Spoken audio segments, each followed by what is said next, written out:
All right, we're back, and another day, another exciting moment to do some real cubing. I'm not super tired. I can actually do this stuff today, as opposed to yesterday. So let's just get into it. We'll do a cube here, um, and we'll just jump into it. So I'm going to talk about the new cards in the new set a little bit as we go. I'm not familiar with every card in the set yet, so if you want to jump in and let me know what you like about the set, just let me know. But yeah, while we draft cube, we want to talk about the new set. Um,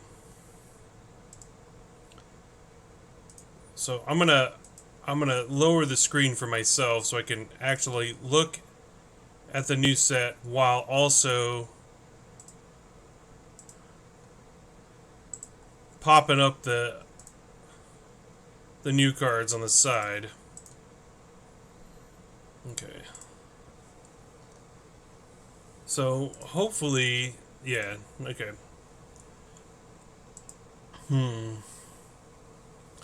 So Lanarolfs is a really good pick if we want to just jump the gun on that.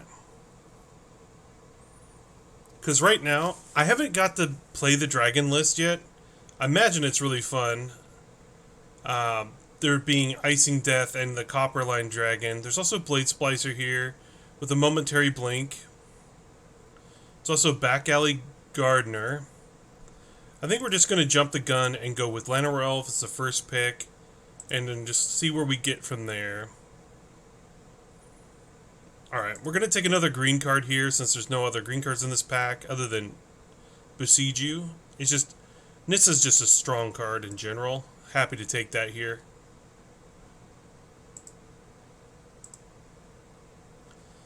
And while we do that, we'll be looking at these cards, and I will give you my professional opinion on them. And by professional, I mean just my magic antics. Like I'm at the Wizard site. I don't know if they revealed everything yet, but the first card I look at here, maybe I should just, for drafting purposes, I feel like that's my best recognition. We have Aeronaut Cavalry, 3/4 flyer for a white and 4, which is okay for a flyer cost. When it enters the battlefield, put a +1/+1 counter on another target soldier you control. I imagine if there's multiple soldiers, that's actually going to be pretty decent. I'd probably rank that as decent, depending on how good soldiers are. Because if there's like an overabundance of soldiers and they're just kind of medium creatures and there's a bunch of ways to just get those off the board, then that's not that great. Okay, so we got a Nissa and a Lanarelf. So we could take Storm the Festival and hope to wheel the Elder back. I've seen a lot of people not taking this. So it probably will wheel. I think I'm going to take Storm the Festival and try to build the deck around that. Just do Storm of the Festival and try to hit 5 drops. And kind of ramp into the Storm of the Festival. I think that's a pretty fun way to play. Storm of the Festival is a very powerful card. I've tried it before in the past, but I think that this set particularly has a little bit better optimization of that card. So maybe we can pull it off. All right. So the next pick here, the next card I can see is down here is Airlift Chaplain, a white and 2, is flying, and it's a 1/1. So right there, it's okay. It's pretty bad. I mean, it's a 1/1 flyer for 3. That's not great. But when it enters you mill 3, you may play a Plains card or a creature card with the converted mana cost 3 or less from among them, among the cards milled into your hand. So you may put, not play. Play would be broken. If you did put a +1/+1 counter on it, so that's a interesting card. I mean, white usually doesn't have mill yourself cards, so that's kind of interesting. So the Vizier of the Menagerie here is pretty good. I could also see myself taking Chupacabra here and just like playing a black-green version of Storm of the Festival. But yeah, and there's also Gonti. We don't want to forget about Gonti.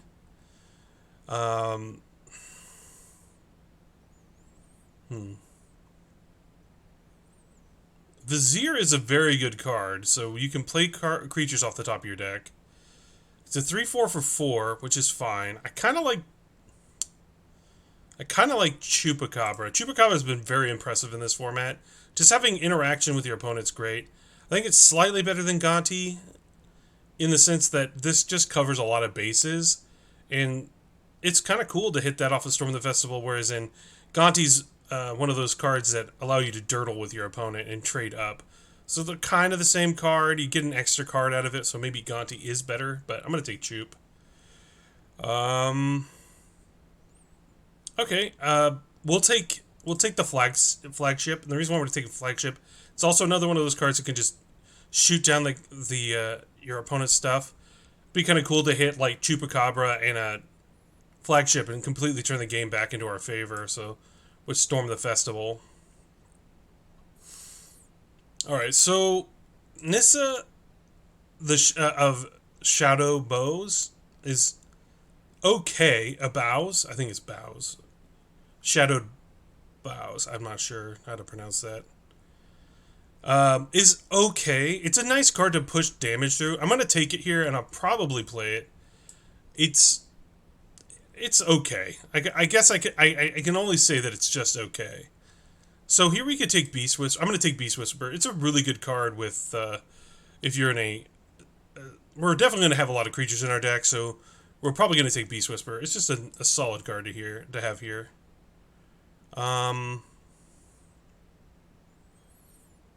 So none of these cards really get me excited. I guess we could take Joda. 1, 2, 3. Not what we're looking for. I guess Genesis Ultimatum, maybe. No, we'll just take Yetmir. It's a fine card. It's a cycle land. I'll play it. It doesn't tap for anything other than green for us, but it's a good cycle card.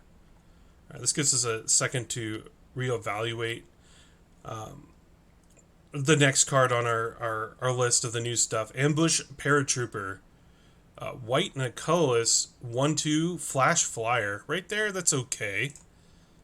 Okay, I haven't got a chance to play with Back Alley Gardener, but I imagine it's really fun. We don't necessarily need to be black. We did take a Yetmir Garden, but we could also take Nishi. Nishi is fun to take cards from our opponents, so maybe that works a little bit better with Chupacabra. Yeah, we're definitely going to be more black. I definitely want to play the Chup. Alright, we'll take Underrealm Lich. I might hesitate to play this card. I do think it's good, but based on what we've built so far, I'm not 100% if that's the card we want in our deck, but it's not a bad card. Let's see. The other ability to the Ambush Paratrooper is pay 5 colorless, generic. Creatures you control get +1/+1. That seems pretty good in a draft set. A 2 mana 1/2, and it's also a soldier, so that's actually quite good with the first card we looked at. Yeah, we'll just take the Fiend Artisan. Fiend Artisan is decent.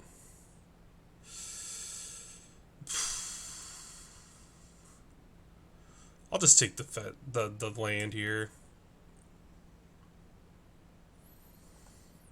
Alright, so the next card is Calamity Wake. It's an instant for a white and a colorless. Exile all graveyards. Players can't cast non-creature spells this turn. Exile Calamity's Wake. Wow. That's a pretty powerful card. Another Nissa. We could be the Nissa deck. It's just full of Nissas. Or take Final Devastation here. Yeah, we'll just take Final Devastation. It's a better card. Sure. Yeah. Shieldred's a really powerful card. It's a nice one to hit here. I don't want to take a 6-drop here. But Shieldred's a really powerful card on 4. And it's cool to hit off of, like, Storm the Festival. There's also Sorin, but I think Shieldred's so busted. I've lost this. I've lost to the Shieldred enough times to know that this is totally worth taking. Because sometimes your opponent just doesn't have the removal, and I've been in that position, for Shieldred. And They just take away all your steam. Ooh, Speak of the Devil. This is a great card. Okay, I would like to take in the Paradise Druid here, but I'm happily going to play the Cavalier of Night. I would probably play it over the Lich. Yeah. I don't want to cut any of my Planeswalkers and stuff. We're playing a Storm the Festival deck, so we want to make sure that our cards are pretty impactful when we play them. And the Cavalier of Night is pretty impactful. I think here we can take Galagreeters over Reaper. And the reason why I like Galagreeters here is we just need an early game play that curves into other creatures we play on top of it. It's just a decent card. And it can help us generate treasures and whatnot to get to the late game. So Calamity's Wake is interesting. This is a very powerful card. This will see a lot of play. If you see this card under like 10 cents or less, I think I would buy as many as I could. It's just one of those cards that are very powerful, and you can definitely see Calamity's Wake being one of those cards that are going to transcend standard. Okay, I think this is one of the few times I'm going to take a 6-drop for our deck, because Liliana, Death Horde's General, is just that good. Definitely looking for a card like that here. Yeah, Skull Prophet. We could take Bone Shards, but we definitely need Mana Dorks. And Skull Prophet is a Mana Dork for us. So far, I like our deck. It's come together pretty well. Like, we have a few cards that are kind of out of place. Like Nissa of Shadowed Boughs. I think it's Boughs. I'm not sure. Interesting. Okay, so Sling-Gang Lieutenant doesn't look that impressive, but it could be pretty good for us in the right scenario. We could also just take Ashiok and hope to splash it. Ashiok is a pretty powerful card with Storm the Festival too, so maybe we can get some dual lands with it. I definitely don't want to take the Sling if we can take a possible splash. Yeah, I think Ashiok's worth taking here. Okay, so another 6-drop we can consider taking. Or, I guess that's it. Or we could take the Agadeem. No, I'm just going to take Noxious Gearhulk. I just think that's a great card. We're definitely going to need to hit more of these Mana Dorks in order to get our deck to go off. Yet Mirror's Garden is looking worse, so we're going to put that over here. Although Fetid Pools, if we do want to run Ashiok, we'll probably play that. Alright, next card is Deadly Riposte. It's a 2-mana instant, deal 3 damage to target tapped creature, and you gain 2 life. That's pretty decent. It's an instant, so you can kill something after they attack with it. Or, like, you set up an interesting block. But yeah, Deadly Riposte seems pretty good. Typically, when you're killing creatures and you can net some life off of it, it's basically a pretty reworked Lightning Helix. Comparing it to that is essentially what the card is, but a very, it narrows it down to just like the creature must be tapped. So Vigilance is pretty good against this card, but otherwise this is a fairly decent card. Deadly Riposte. Disenchant, we all know what that card does. I don't know how much I'm going to like it in the set. It might actually be amazing, because there's a lot of artifacts and stuff in this set. So we're not seeing any green cards, and our black isn't that great.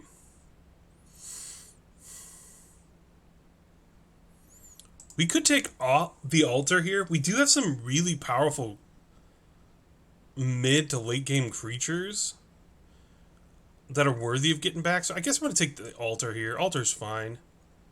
We could play it on 3 and put a 4-1 with Menace into play, which isn't bad. But Altar's not the worst card. I'll take it here. Not 100% if I'm going to play or not. But we definitely need to see some more mana acceleration. Okay, I was really close. Like, Braids is decent. We could also take the Takanuma, which would be fine here, but I think we're going to take Sorin. Sorin's just a good card. And I like good cards. Who doesn't? We definitely want more Mana Dorks. We need mana. Right now we have one, two, and kind of a third one in Galagreeters. On to the next card. We have Great Desert Great Desert Prospector. Desert. Look at me go. I guess we could take that. Witherbloom Command is fine. So this is a 1 white and 4 colorless creature. Sure. That is a 3/2 for 5 mana. When it enters the battlefield, you make a Power Stone for each other creature you control. Now that's interesting. If there's like a payoff in Limited where this card can really shine, I think it could be really cool. Yeah, we'll take a Reclamation Sage. That's a decent card. And Ronus is a nice pickup here. Champion of Ronus. We'll take another land. Glad to take that Embercleave off the table. So Vivian's interesting. There is an emergent sequence here we could take. I kind of want to take Vivian, just be like that Planeswalker deck that so we could achieve greatness. I don't think Final Destination is going to make the cut of our deck, even though I do like that card. We have a lot of 6. We have maybe too many 6-drops. We could take Emergent Sequence. That would give us another ramp source. I think maybe we take that over the Vivian. Although Vivian is quite good. I'm going to take Vivian. I think that card's good enough to take here.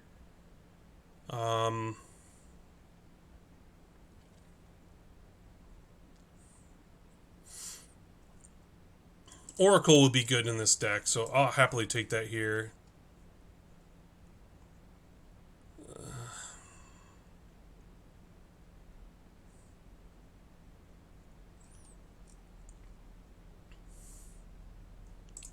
I do like Hornet Queen. That could be pretty powerful.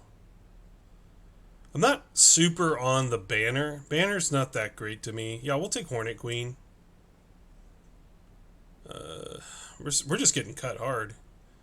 Blood for Bone could be good. Blood for Bones is pretty interesting, especially with the fact that we can mill ourselves a little bit. That might even be pretty decent. We could take the Ancient. Ancient's a little expensive, although we know that Soul Servitude is good. But I'm going to take the Blood for Bone. I think that's a good card.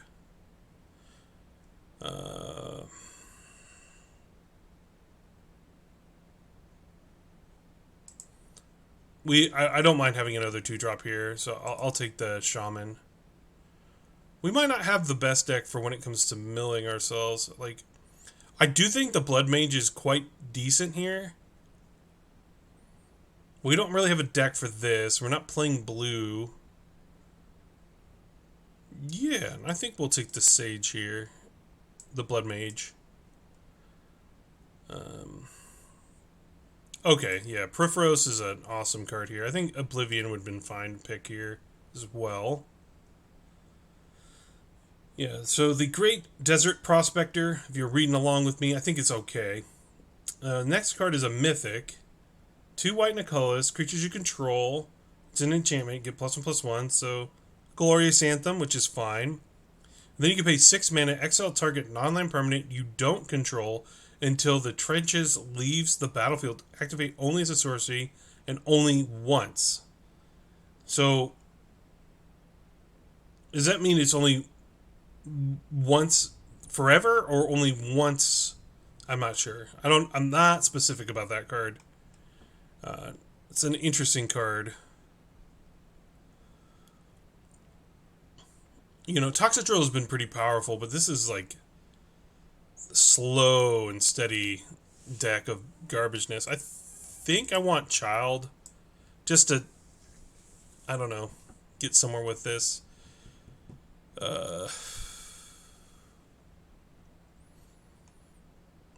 Target creature in your graveyard perpetually becomes an artifact. But it loses all other card types. I'm going to go with this. I'm not 100% sure what our deck's trying to do. Yeah, I guess we'll take Vraska here. Or not Vraska, but Volky. So yeah, Into the Trenches is fine. Kylia's command for 3. I think I saw this card. It's a rare. Create choose 2. You can create a 2/2 colorless construct. At this point, it really doesn't matter what I take. I guess we'll take this. Yeah, we'll take the land. Land's fine. Corvold.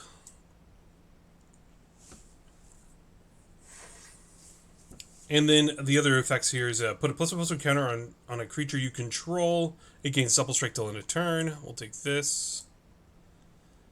And this. Probably not running that either. Our deck's going to be interesting to build. We could build a reanimator here. We have a lot of ways to mill ourselves. So let's take a look at that. Like our deck so far. Like Storm the Festival is looking fine, but we didn't get that many ramp sources to make it good. Playing Volky on 2 is been pretty amazing on how good it works out for people. At least against me, it works out well for them. I think we could be a mill yourself deck reanimate. We do have a lot of cards for it. I think the Whisper can leave. Let's try it without the blue in it in the deck and just look at what we have. Like, I think having Planeswalkers is always good, and having a variety of them is good. Storm the Festival seems okay.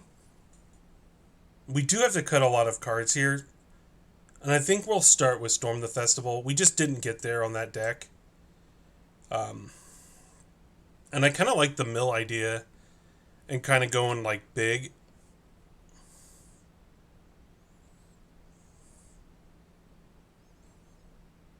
Because we do have Ronus. Ronus does make a lot of our other cards a little bit better. And Oracle. I think we will go up a land as well. Go 18. And then we can trim on some of these cards. I think Gallagher's a little weak. Volky as a 2-drop is interesting.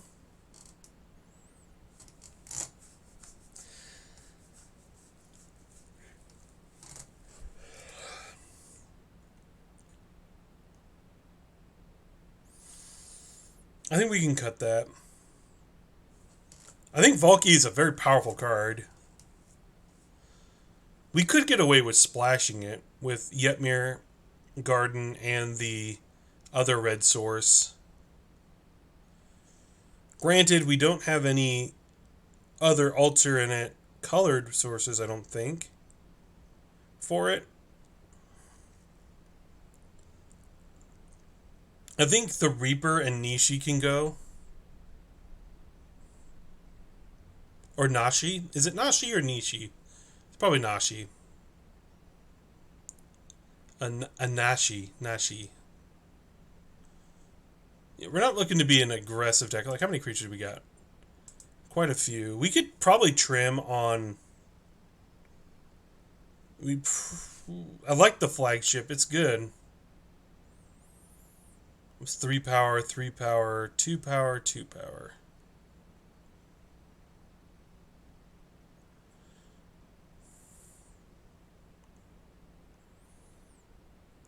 I want to keep the Nissa in.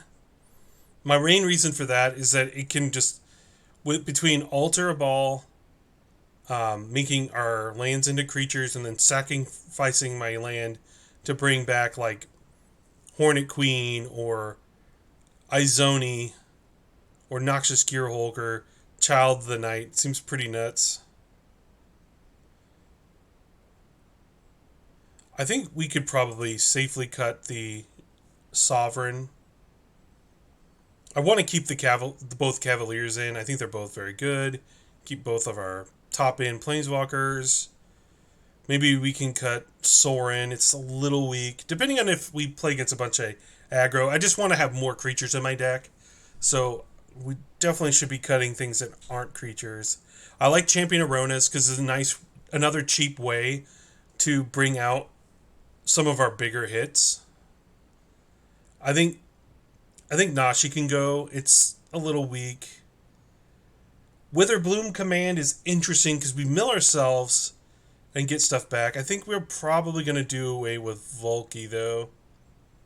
I have no real ways to get him back into my hand. Because I don't think this puts it in my hand. It puts it in the play. Yeah. Yeah, so we'll take out Volky here. Fiend Artisan is looking a little bit better in our archetype of a deck.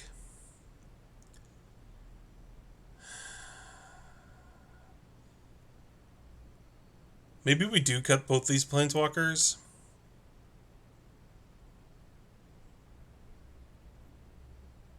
And we just stick with Liliana. I mean,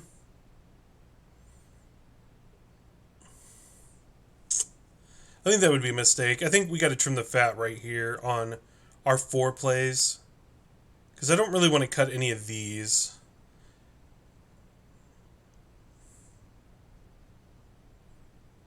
I guess we don't need Midnight Reaper that much. Is that nice? It's nice to have like an aggressive curve, though. We might have too many reanimate spells.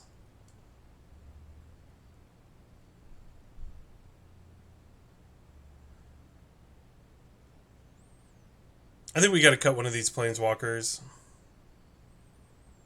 I think Vivian's the weaker one of the 2 5-drops, so I guess we'll cut that. I want to play 18 lands, mainly because we just have a lot of stuff that costs a lot of mana. Our deck is very mana hungry. We need to be making our mana drops as much as we can. We're at 17 creatures. I feel like if we could lose one more creature.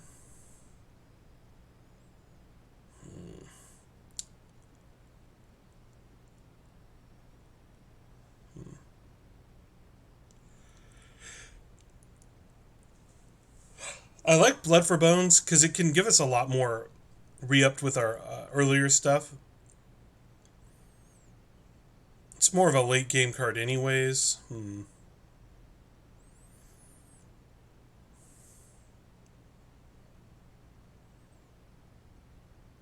I guess it's...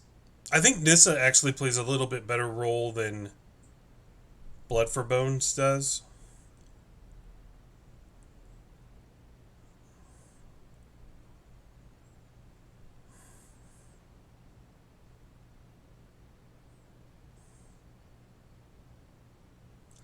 Yeah, we're going to cut the Blood for Bones here.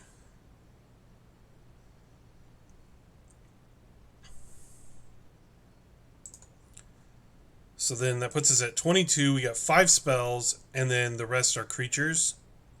Our 5 spells are Liliana, which operates on 2 platforms. I'm going to have to take this phone call, actually. I probably should.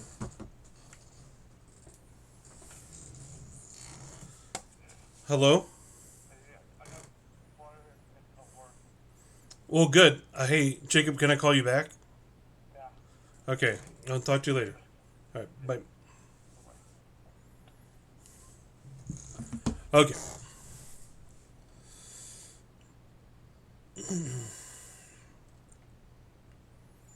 Yeah, I'm willing to give this a shot. I think Champion Aronas is going to kind of help carry us a little bit on our higher casting cost stuff. We could have definitely leaned a little bit more into our mill, but we have 1, 2, 3 ways to fill up our graveyard really early to help us get there.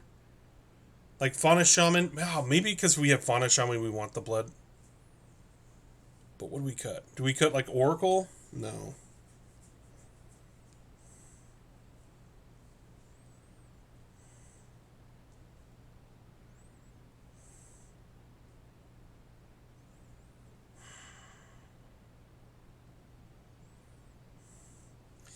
You know what? Maybe we do cut Oracle. No, that seems bad. Maybe we just cut a land and just risk it. I think that's what we'll do. We're a heavier... Man, what's our mana like? We're 14 and 14 on black and green on our costs. We have 1, 2, 3, 4, 5, 6. We have 6 spells that require double black or more. We have 1, 2, 3, 4, and only 4 cards that require multiple green. So I guess we'll trim on a forest and go up one more at the blood. I think that'll give us a little bit more of an edge here. We could consider playing Underwhelm Lich over the Vital Force, because this does mill ourselves every time we draw. We mill instead. We look at the top 3, take the best card, and then mill ourselves. Then maybe that's better than playing Nissa. And that does give us another creature over spell.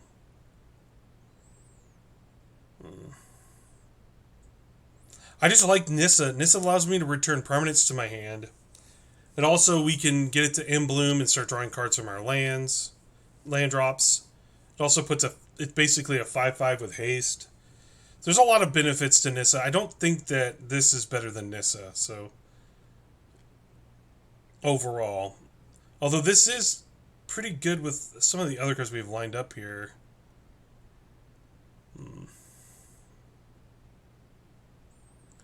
Maybe Cavalier of Thorns is wrong.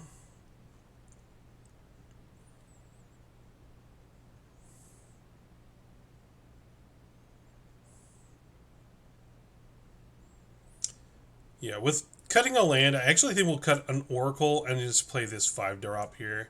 This might actually be better for our deck anyways. I think this is the better list we could have for now. And then we can think about it later. Maybe we want to make a change, but I think this is what we're going to do.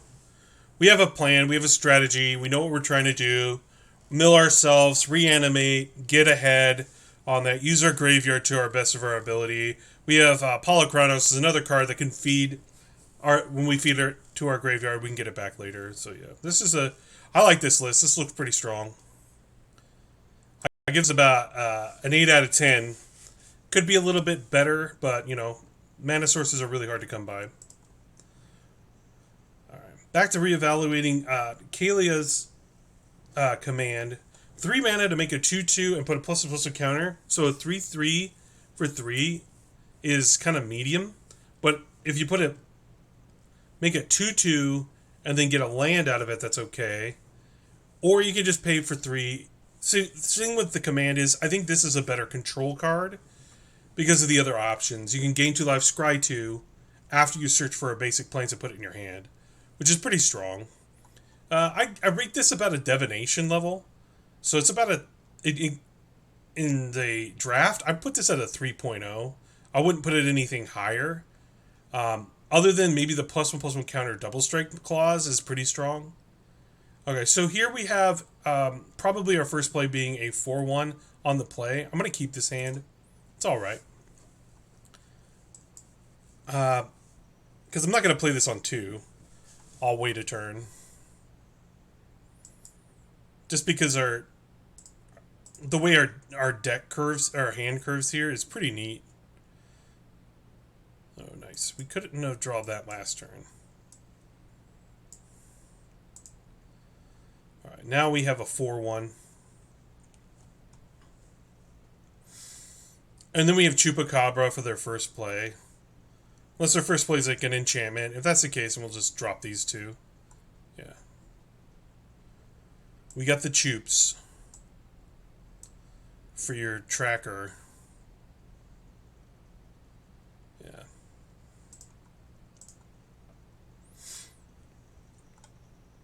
Okay, so then we have Kylia's Resurrection. 3 white and X. They're going to gain 3 life and draw a card.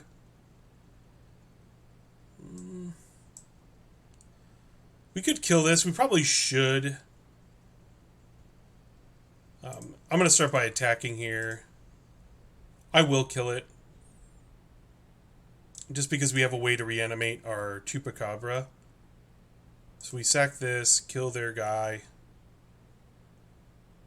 because they obviously are playing a blink deck. If they're going to play the elite and go like this, they're playing something like that. So let's look at the Kelly's Resurrection, 3 white and X. Look at the top 7 cards of your library.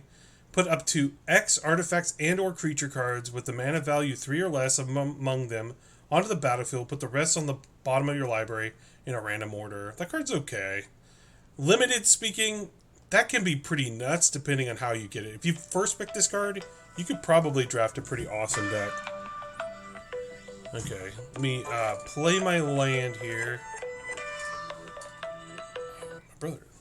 Hello? Hey, what's up? I was coming to bring you a package. Oh, a package? Are you at my house? Near it. I'm on a little break, but I'm working, trying to buy, you know where that Safeway is down the street? By Burgerville and, headed toward Hopkinton. Hello? Oh, you're in Fourth Plane. Yeah, but I'm working kind of, on the edge of Hopkinton and Fort Place. Oh, okay. But I was gonna stop by and bring you money and a couple things. Okay. Um, I'm just streaming right now, so I can't really leave. But when you stop by, I'll just come get what you drop off. Okay. Okay. I'll be in there probably about 10, 15 minutes. Okay. All right. Love you. Love you too. Bye.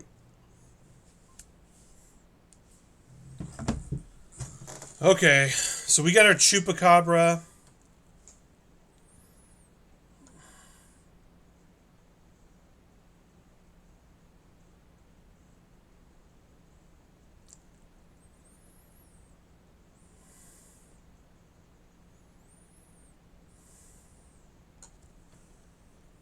So we have a 4-1 and a 4-5.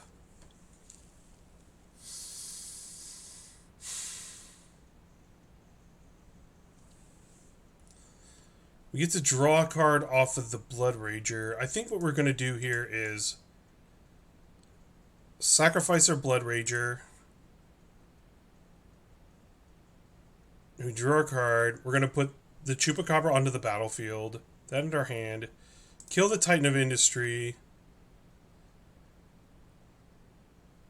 And then we will jam this down their throats damage-wise.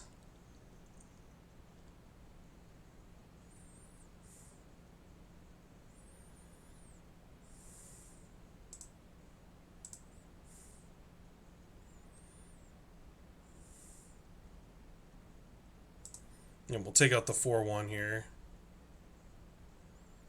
And we will play...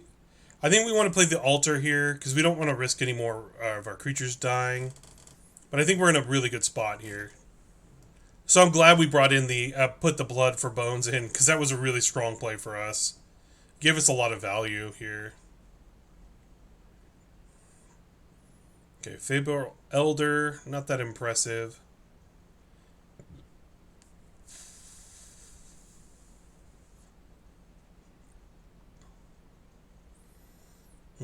Not the land I was hoping for.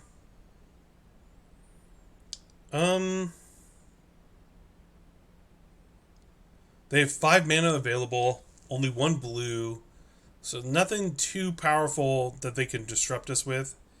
So I think we can attack with everything here. Like, they probably have Restoration Angel, but that's kind of okay with me.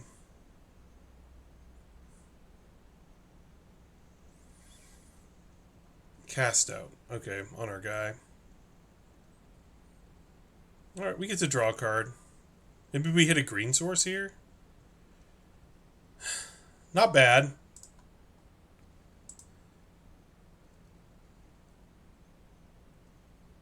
I think we're going to play this into our Blood Mage and draw a card. Just because we get more of our life back. Our opponent goes to 4. All right, we got there. Shieldred's a pretty, a pretty powerful card. All right, our deck looked really strong that game. Now our opponent wasn't really doing anything, but that's because we had so much creature disruption. All right, so Kayla's restoration, reconstruction. I evaluate that card at a. If you get to pick it, pack one, pick one in draft. I think you'd want to take that, and then try to build your deck around it because it seems really strong. I mean, anything where you can just pay X to a card and get multiple cards into the battlefield off the top of your deck is really strong. So you can build a really aggressive deck in that format. Yeah, that card does seem pretty good. This hand is unplayable. I have no green. Like if we knew we were going to draw another land, a third turn play like that, but we have a shaman that I would rather that be in play, and then we have two other. So we have 3 dead cards unless we draw a green source, and then we still have 2 other dead cards in our hand. So that's basically a mulligan. So we're just mulligan this hand. Um,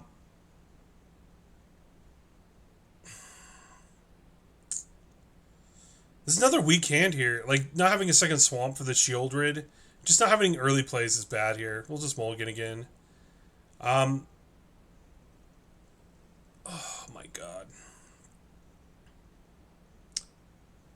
I'm willing to keep this hand. I'm not going to bottom any of my lands. I think here we just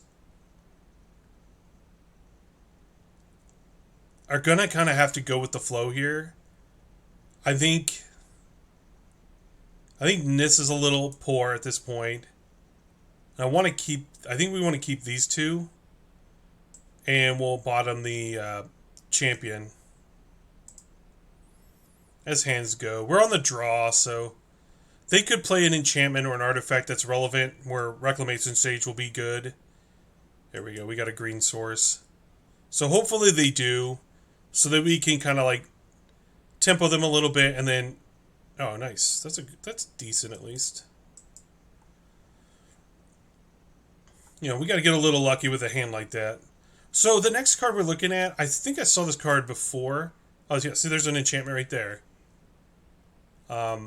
We get to disrupt them with our Reclamation Sage, which I'm happy to do. Just take out their enchantment here. And attack for 1.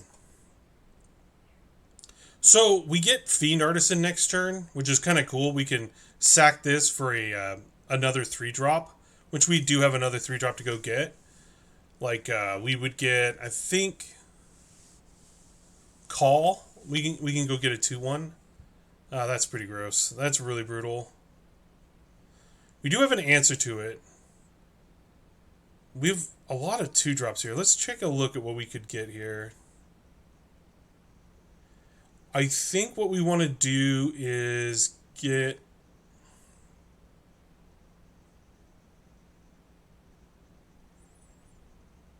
I think we'll just get the Blood Mage here, and then generate a and draw, so we can get a little bit further into our deck. Do it for 3.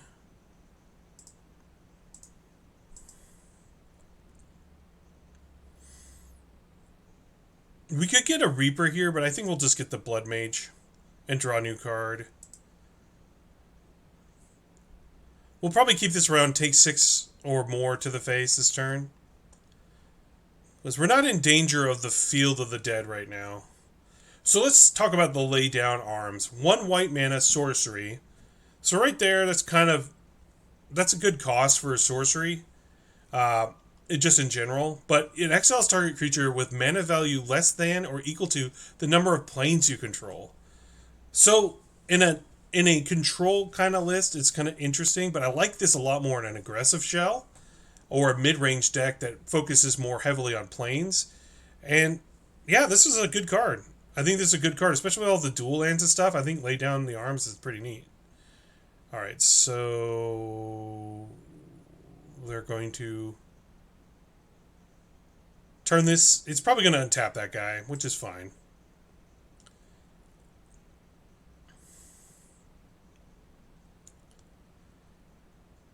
Untap their land, which is until end of turn. Not great that we drew a land there, but we can at least kill their stupid card. That can get out of here. I can't attack, so we'll just have to pass. They'll probably Bloom here, which is a smart play. But I don't have a direct I don't think I have a single answer to that just straight up. As a yeah, I don't have anything that just kills a planeswalker, so they get their planeswalker, although you know, I think our draw's been pretty good after a mulligan, other than we just flooded out really hard. Wait, what the hell happened? Why were they able to recast this? Oh, they returned it to their hand. Okay. Return it to the battlefield. Okay.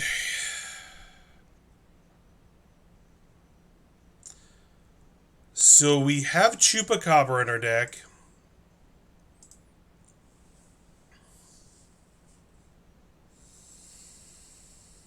We have the option to just attack, right? Kill their Nissa. I think we want to kill the Nissa. I think that's what we're going to do. We're just going to attack into their Nissa. Because we get value out of it regardless. If they kill our Fiend Artisan, fine. But their Nissa's gone, and I'm happy with that. And now we play another big creature here. Alright, my family's calling me again, it seems like. Oh, my brother's calling me. Give me 1 second. Hello? I'm here. Hey. Oh, you're here? I'm here. Okay. Yeah, just come up to the door and I'll come greet you. Actually, just come on in and come to my room. I'm in the middle of a match. I can't really get up right this second. I gotta go back to the house. Okay. Yeah. Okay. All right. I'm gonna smoke like farm food. Okay. That's fine.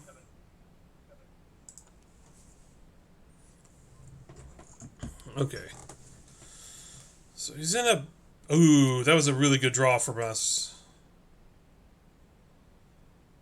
I mean, they still have Cavalier. The Cavalier's a problem.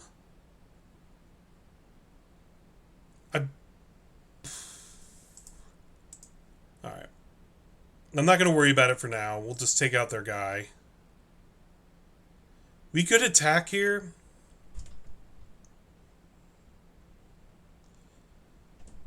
But I think I'd rather not give them the opportunity to get back a card on top of their deck. I'd rather them have to wait. So we'll just pass.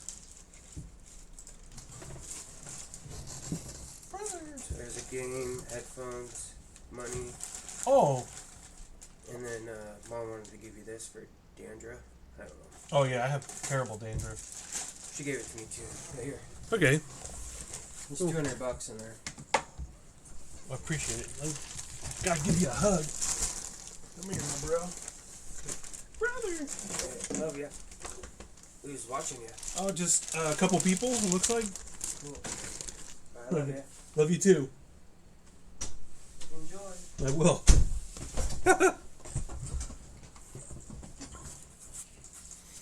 Alright, that was my brother. My kid brother. He's good. He's a good guy. Oof. We're in a tough game here. They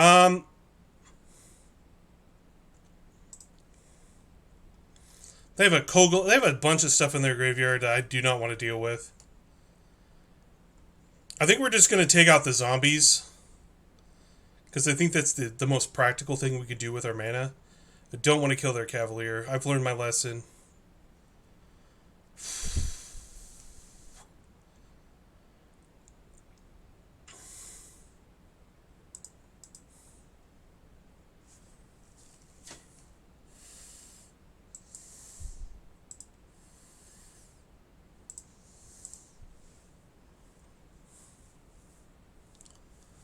They're kind of in the same boat. They can't really attack into our Cavalier because that'll get us back our Blood Mage. Our Blood Mage would be sick here.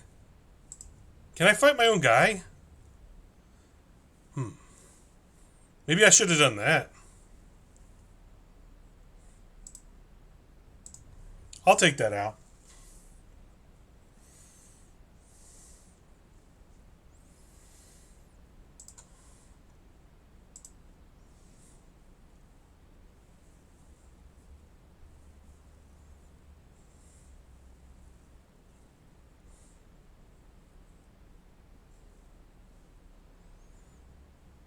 I'm actually going to attack with my Cavalier here. Because it can gain me life if they choose not to block with it.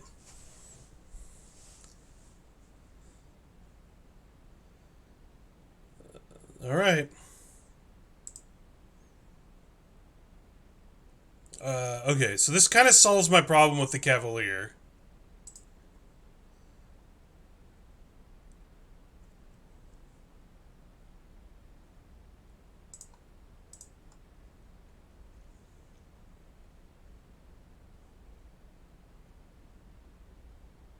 Yeah, now their graveyard's gone. Now their Cavalier's almost useless. And we have another Cavalier of our own. So we could... You can't believe they fell for that? Well, I mean, they can't just sit there and let me gain life every turn. Mill. But yeah, I kind of am in the same boat you are. 1, 2, 3. This costs 6 other cards to mill. So I could mill myself and bring that back. I think we'll just do it this way. It's a little bit better. Do our own Cavalier of Thorns. Oof. Alright.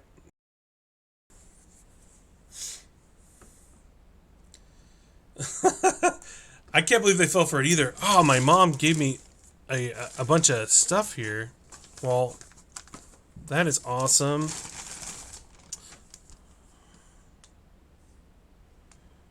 My mom gave me a game. Oh, right. But I think I already had a copy of that. And then I guess I had...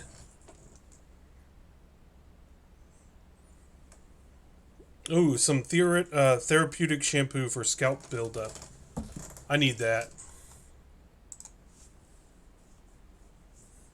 Yeah, I can't believe they fell for it either, King. That's ridiculous. And then I got another gamer headsets, but my headset's already pretty good.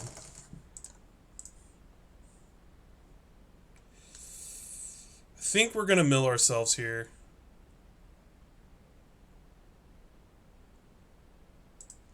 Just because I really don't want to draw land.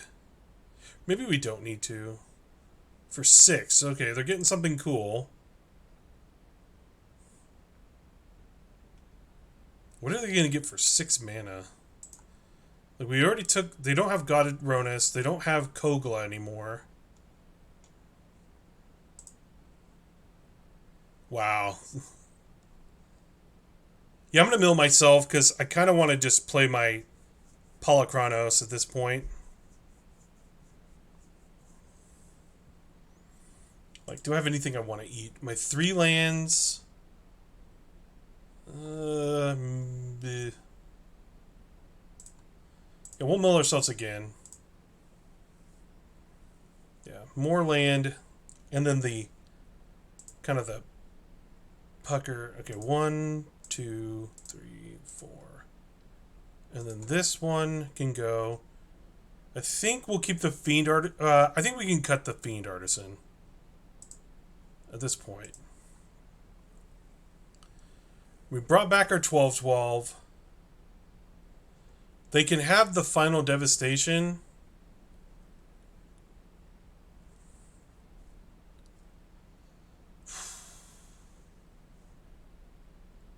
I guess they could put that back on top of their deck. And then they lose their child. I guess they can keep getting their child back, but... No, they can't, because they have to exile the child here. They're still mana short from being able to use it. Yeah.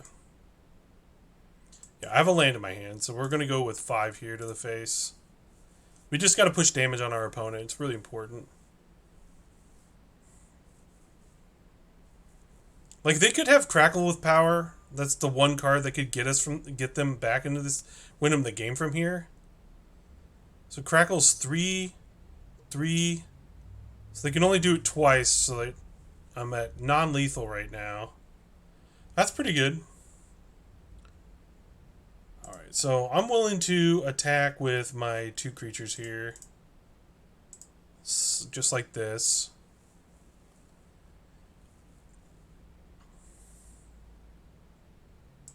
So we'll take away their mana producer as well.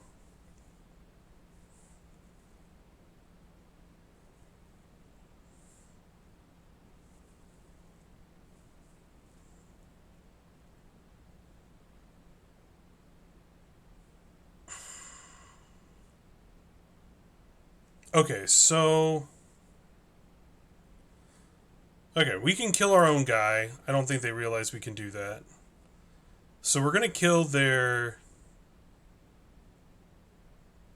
I want to kill their Eska again. I think that's right. And... Oh, maybe that was a mistake. Ooh, that was a mistake. Alright, our guy's gone. I just think getting rid of their mana source was really important. And then they take 5. And then we play our guy. So what we should have done was fight the Cavalier and then fight a token. And then we get to keep our Polychronos around, but now they're down to 2. Right, what'd you say, King? Can we double fight ourselves? We could have double fought ourselves there, but I should have. I really should have, but that is not what I did. Once I realized my mistake, I just accepted the mistake and then played my Lich. Because I feel like that's our best play. Lich is a hard card for them to deal with. Curator does nothing at this point.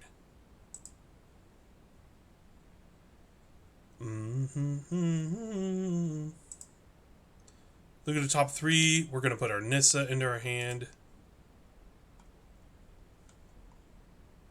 We're down to 10 cards in our library. I think this is where we start attacking hard. Oh, we could return a permanent to my hand.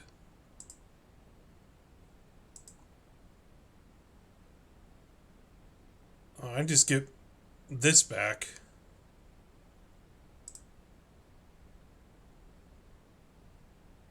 Yeah. I guess we'll just get back Liliana.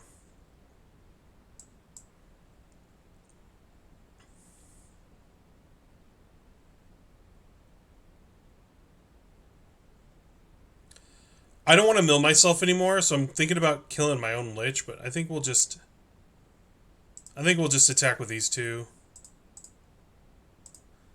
Because Lich doesn't die. I can just pay for life. Although paying life seems bad. So if they want to kill my Lich, I'm fine with it.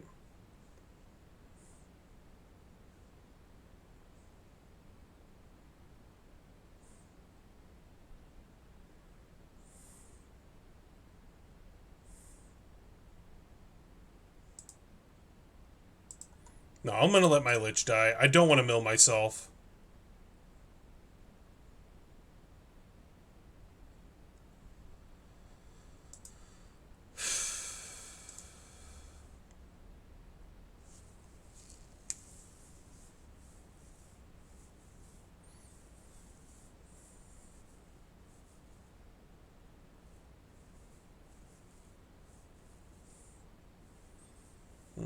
Garrick is good here. Sort of. It's not good.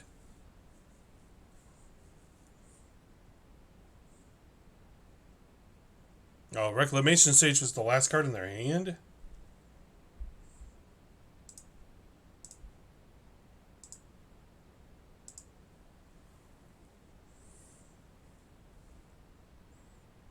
I think we just played 2 creatures here, right? And then we sacrifice the two creatures we just played. It puts them down to 3 blockers. Oh my gosh, it's so disgusting. Alright, they're at 4, they're dead. So.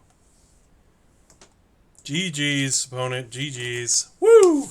Game 1. Or that was game 2. This was game 2. That's right, I forgot game 1 was so fast. Put on a clinic here. This Green Blacklist Reanimator is really fun. I love playing like mid-range decks and stuff. Alright, so we evaluated laid down arms. I think that card's fine. I would in limited, I think I put this at about a 3 because you have to slant your deck really hard for playing planes. But if you're a heavier planes deck, it'll be like a tier. It would be a 4.0 removal if you're in like mono white. But if you're not a mono white and you're like in like white, a heavy white deck with some other color, it'd still be pretty high up there as a removal. But I wouldn't put this at a premium unless you were a mono white deck or close to it. All right, we'll talk about the next card here in a second. So we just have the Midnight Reaper, but this is still a better hand than the ones where that game we had to mulligan to 5 too. Man, that was a good game for on our side. We just got a little lucky.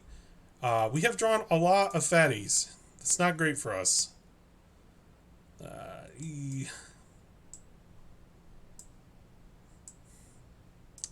Not loving this, but at least we can trade for this, I guess. It's not good. Okay, they didn't have exile my creature because I just drew all of my fatties.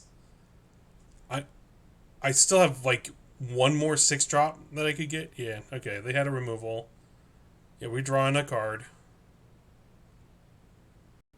Oh, how awful was this? Well, if we lose, if I don't draw a land here, I'm so dead.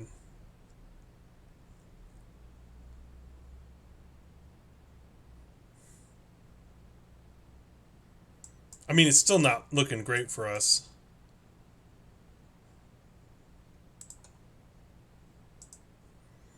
This is only till end of turn anyways. Yeah, we'll take the action. I'll attack their guy, because we don't want this being too amazing. Our draw has been pretty poor. This is pretty bad for us. So let's talk about a magic card. So the next one down here is Lauren of the Third Path, which is 1 white and 2 colorless, so 3 mana. It's a 2/1 with Vigilance, which is kind of odd to have Vigilance.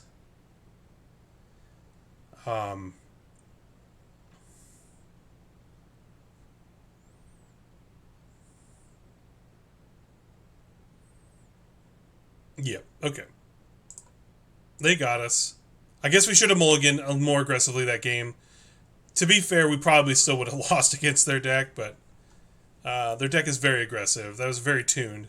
So let's talk about Lauren here. When this enters the battlefield, destroy up to 1 target artifact or enchantment. So right there, that's a pretty good card. A creature that enters the battlefield and you can break enchantments or artifacts. Anything with a disenchant on it for 3 mana, it's usually a very viable card. The fact that his Vigilance is interesting, it's because the other card is you and target opponent each draw a card. So, in limited, I think this card would be good. I think I put this at a 3.5. I wouldn't say 4. My biggest reason why is just a 2/1 for 3 mana that breaks an artifact or enchantment is probably good in a format full of full of artifacts is going to be good. But Vigilance on a 2/1 is kind of lame.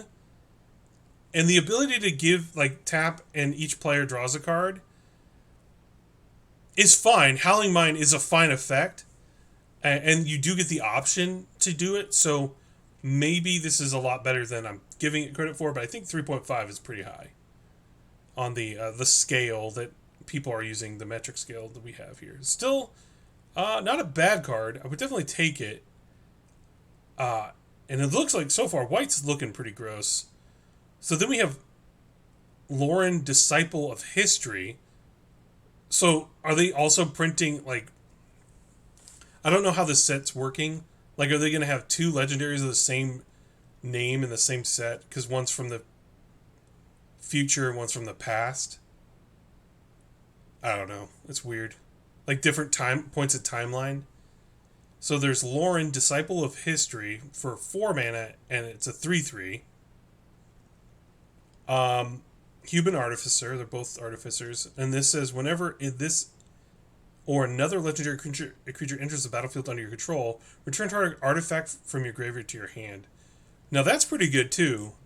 I'd actually think this might be rated higher than the rare, but maybe they're both about the same because getting back your artifacts, if they're very impactful, can be very good. So it's decent. It's a hill giant, and it also allows other legendaries to also get back artifacts, which kind of makes this a little bit better than a gravedigger. So Lauren, Disciple of History, I think is a pretty good staple for draft because that's essentially what we're going to be evaluating here. I'm not looking for standard and stuff. I mean, I could, but I'm not going to. And then let's look at one more white card here. Lauren's Escape. 1 white, instant. Target artifact or creature gains hexproof and indestructible. I'm assuming everyone here has seen the full spoiler. So if you haven't, I'm sorry. I'm just giving out my 2 cents. And evaluating these cards as I see them. I guess I could put them on screen, but I really don't know how to do that. I'm still learning on how to mix the channel with cards and stuff. Since I can't actually see the pool on Arena and transfer that in, I could probably transfer it back and forth on Twitch stream. I can do that, but I kind of don't want to take away from the gameplay. But evaluating Lauren's Escape here. For 1 white instant, target artifact or creature gains hexproof and indestructible till end of turn. Scry 1. I remember God's Willing being pretty amazing in draft and in limited in general. So Lauren's Escape seems pretty good at 1 white, and you scry 1, which isn't quite like, it's not a cantrip, but scrying 1 in limited can be really awesome. And the fact that you can protect artifacts and creatures with hexproof and indestructible is pretty disgusting. So, hexproof and indestructible is pretty strong. I think Lauren's Escape will be a nice card to keep an eye on. I don't know if I would rate it too high. It's not a proactive card, it's a responsive card. And proactive cards are typically where you want to be at in limited, with maybe some good responses or interaction with your opponent. So yeah, it's fine. All right, let's get another draft game going on here.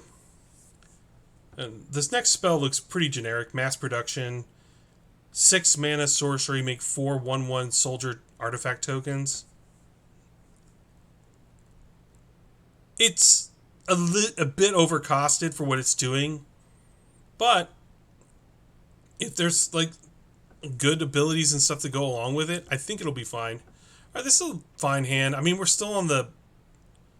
I'm not going to mulligan this hand. I think we're going to get better luck. We're not always going to be playing against pro aggro the deck, so... This format doesn't have the best setups for aggro. But alter the 4/1 into like Midnight Reaper or Chupacabra will be nice. Looks like we get to have the Chupa. Not alter. Bone Offering into Chupacabra will be good here.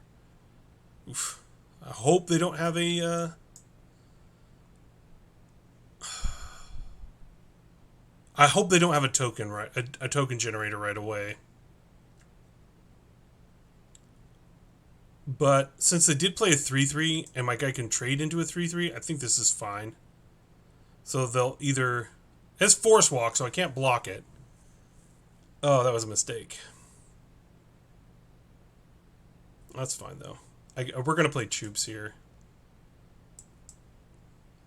I don't want this affecting the board at all. A 3/3 forest walk. I forgot. I didn't know it had forest walk. That's pretty gross. I haven't seen forest walk in so long. And I forgot that was an effect. That's actually cool. I'm glad that we get to see that.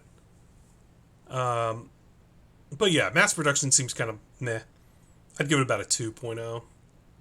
It's no, it's no samurai card where you put 3/2/2 vigilance into play and then scry 3. That's just disgusting. Play with fire. Ooh. Yeah, they want to prevent. Ooh, this is pretty good for them. All right, at least we get to draw a card.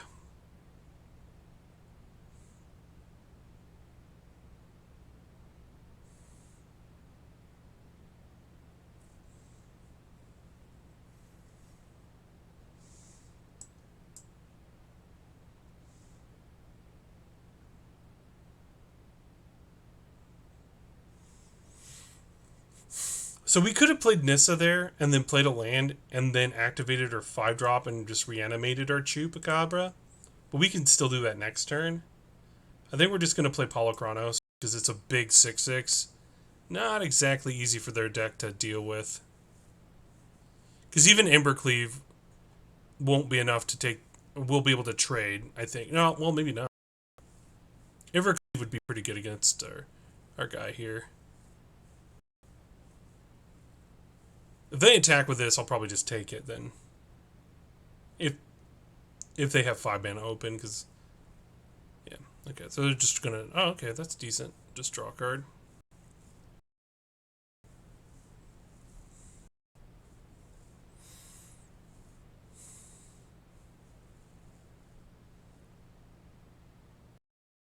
Yeah, we definitely just attack here. They want to perform the double block. I'm okay with that because I get to kill both their guys.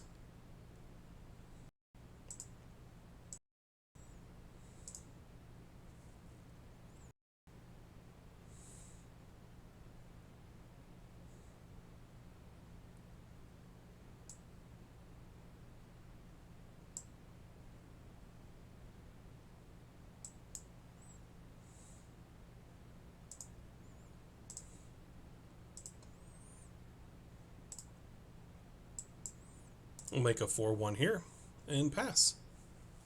All right. So the next card we're looking at is an enchantment, 1 white. I can't argue too. I can't feel too bad here because almost like all the cards in this set are really well costed. Nothing too like overcosted. Mass production's a little overcosted, but that probably should have cost 5 mana. Um,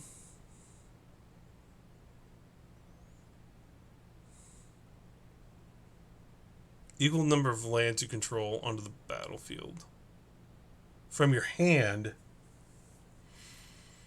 Man, if we could have just had a land here, that would have been so good.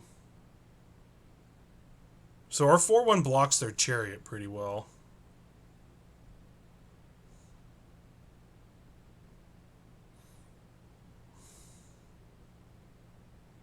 I think we just play these two. And then we can bring back our guy. And we'll do this. Champion will be nice to get in play.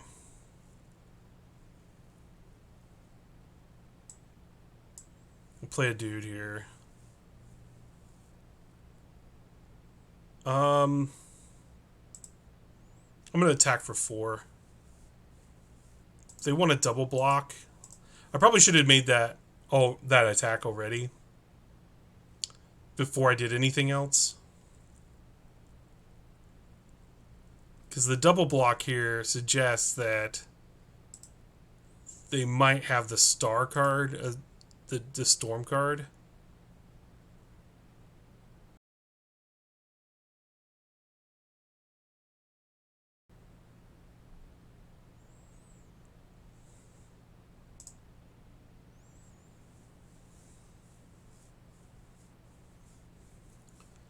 Like, if they're missing a land, they can't cast the storm card. Okay.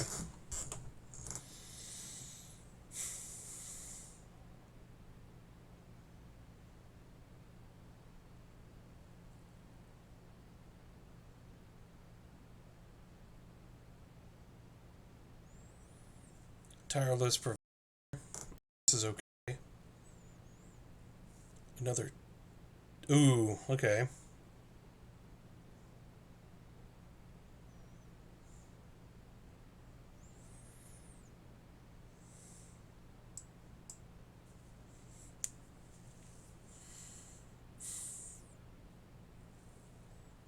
So I'm willing to sacrifice a swamp here.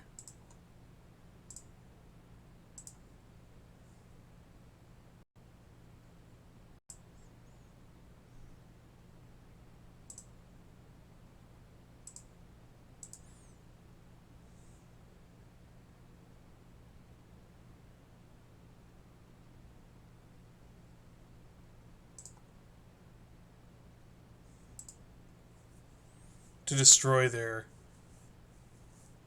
copied version.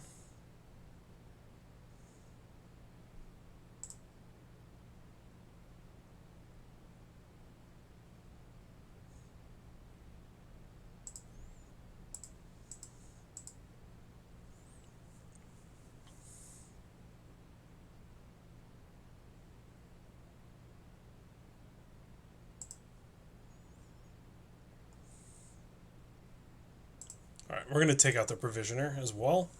The reason why we're doing that is so they can't get any treasure tokens or food tokens to go along with this, with a land play here. They could easily have the star card. If they do, we get back our Fiend Artisan off of this, and then that should put us at a 7/7 in play.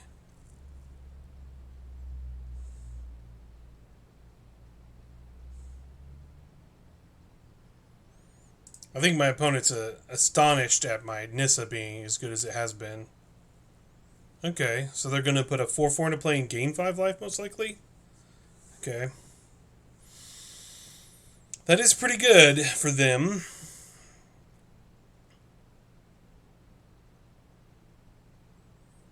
Alright, so we play a land here.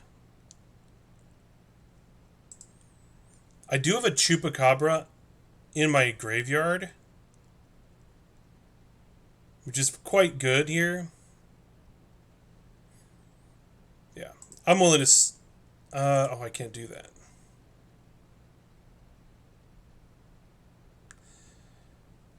Do I have enough to do that? No, I'm one short.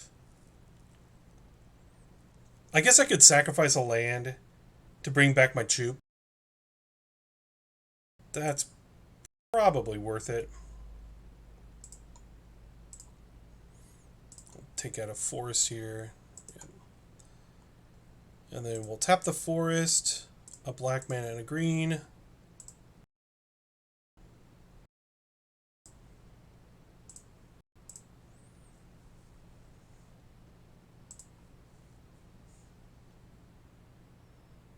And just attack here. They'll probably just block the guy anyways, so there's no point to paying the mana. I guess we could have gotten one more damage in if we did, but... Okay.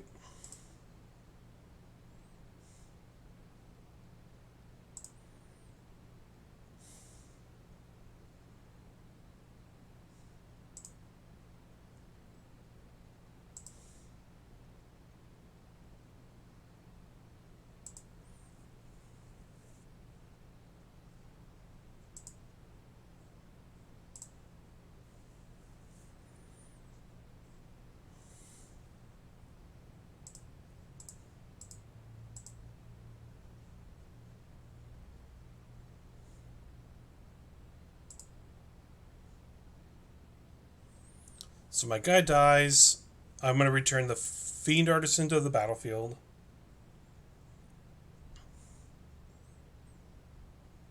And then we will play our Skull Prophet. And then we will sacrifice our Skull Prophet. Exile it, I mean, to get back this guy. We'll sacrifice our Chupacabra, killing their dragon. And then we will tick up our land. Let's say go. And now we have lethal on board. We won! Yeah, Nissa's surprisingly good in these types of decks. A lot of people don't take her because they think she's bad, and let's just be honest. We'll call a spade a spade. She's pretty bad, but she can be good if you play. I've played with her enough. I've tested with her enough to kind of understand how good she can be. But even then, I kind of I can misplay here and there. But she's really good. All right, now we're not thinking about that. We have mass excavation, which is a 1 white enchantment and 3 for a white and 2 colorless. Return target permanent you control to the owner's hand. If it has unearth, instead exile it, then return the card to your hand. Activate this only during your turn. That's actually kind of cool with the with unearth, because unearth would negate that effect altogether. But the fact that it exiles it in response to the unearth effect will allow you to do that. It's actually really cool that they would do this. All right, this is the first game where we get to have a turn 1 Llanowar Elves, and I kind of like that, so we're gonna go for it. Hopefully, our opponent doesn't go land kill your guy. I would like to have a couple turns with it. Reason why I'm playing it here and not on turn 2. My main reason is just in case we do draw one of our 3 drops, I'd like to play it. Next turn, they might be debating. Oh, Faithless Looting. Interesting. Okay. Well, they do the loot. We're on the next card, which is Military Discipline. 1 white flash aura. Enchant creature. When this enters the battlefield, enchanted creature gains first strike.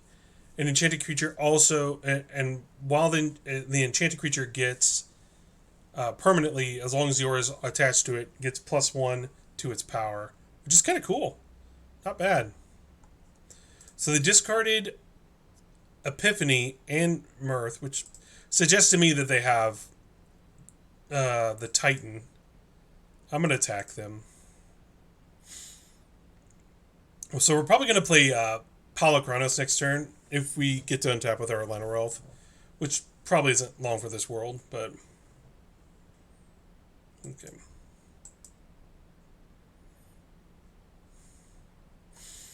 Since Polychronos is a 6 damage spell, it's like every turn hit for 6 is pretty strong.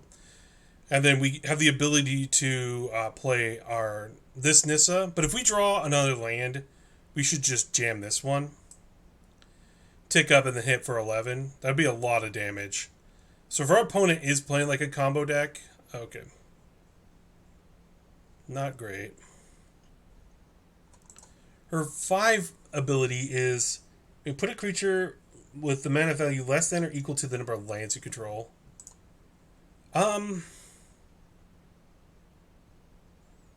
Yeah, we're just going to play Nissa here. And hopefully it doesn't wreck us too hard.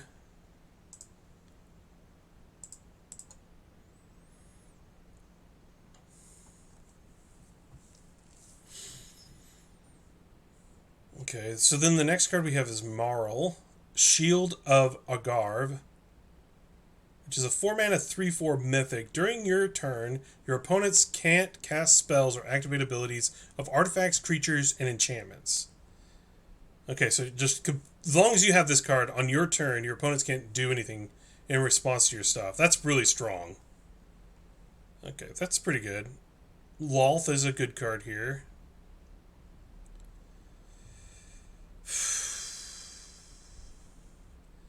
I don't have another land to play right now, so it's not that exciting.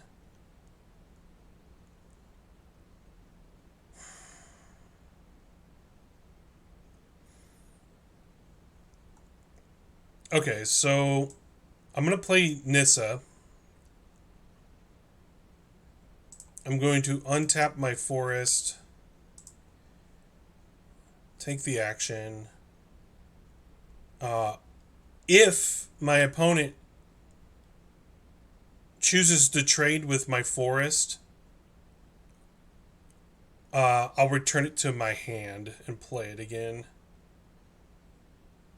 Although I could just hit for 5. No, I need my land, so we're gonna attack their Lolth.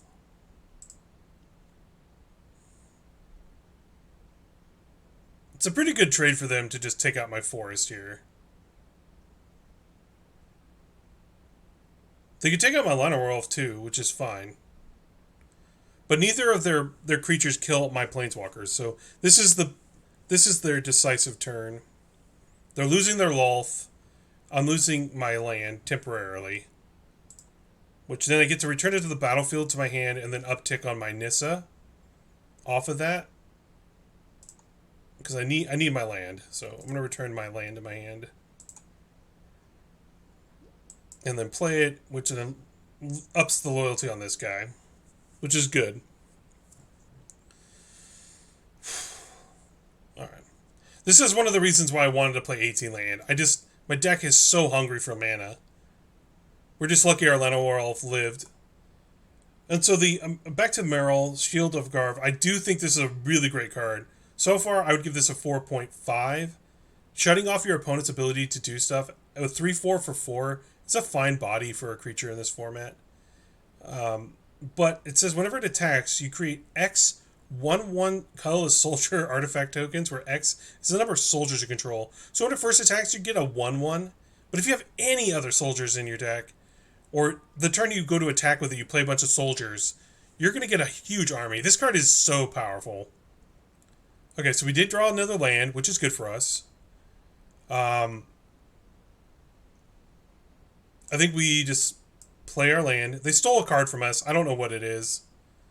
I legitimately have no idea. Yeah. I want to get in for a bunch of damage, so I'm just going to kill their guy. Gain 3 life. Tick up on my swamp. Tick up on my other swamp. Smash for 8.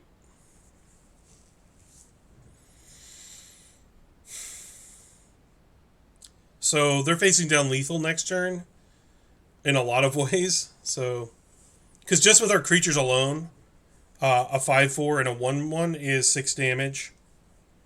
Our 2 planeswalkers combined is 8 damage. So if they have Farewell, they're dead. Farewell's not enough to beat us, because it doesn't hit planeswalkers. If they have a Wrath of God, it's still not enough to beat us. So they're going to have to dig for something good here. And I have no idea what it could possibly be.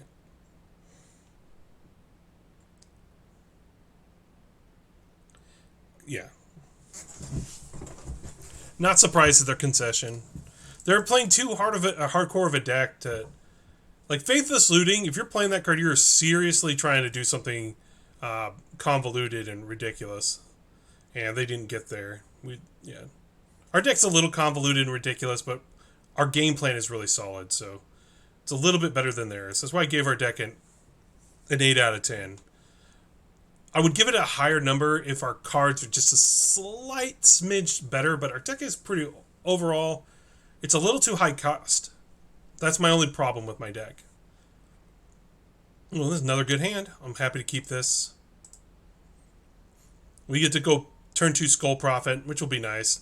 I don't like the fact that the inconsistency of us drawing so many games where we're on the draw as opposed to play. Okay, so I think this is an easy play or profit here. Looks like it might live.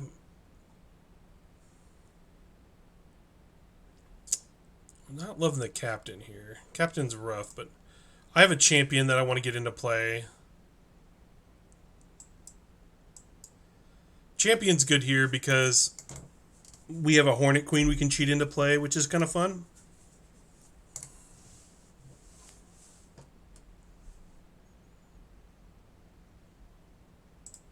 I'm not going to block that.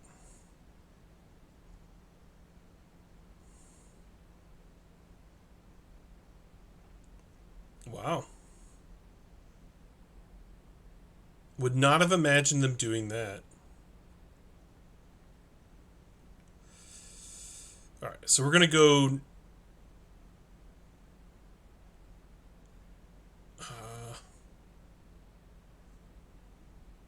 I don't really feel like protecting my...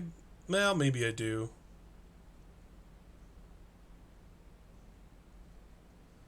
I have 2 mana. I have nothing in my graveyard. I don't need to attack this turn, so what I'm going to do is this. Yeah, my opponent's getting irritated because I'm taking my time thinking about my play here.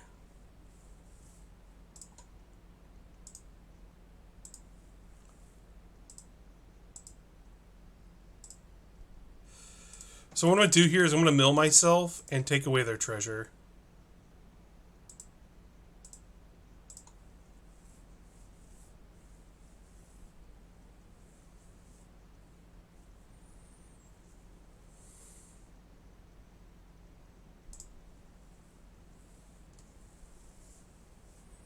That actually worked out better than I could have hoped for.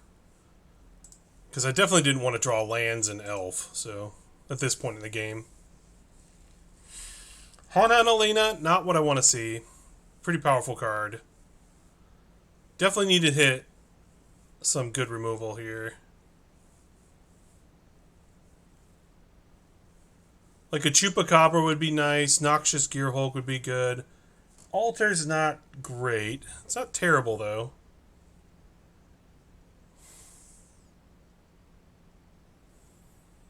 I think we'll just play our Hornet Queen.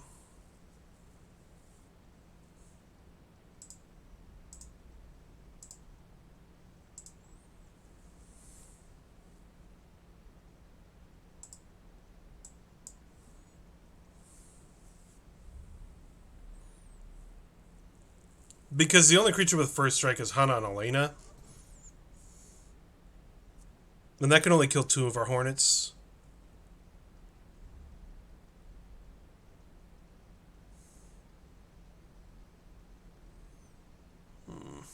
Okay, so 2 first strike. That's a scary first striker.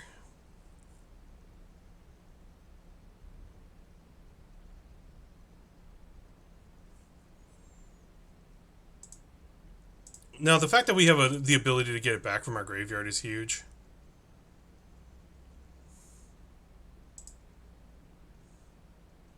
They get the first strike.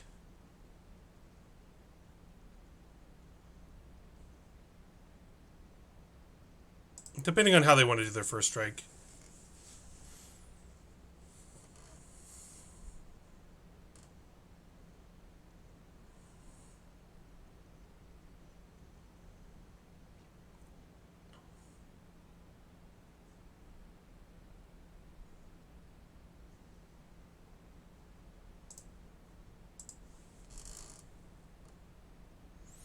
We'll leave our Hornet Queen back.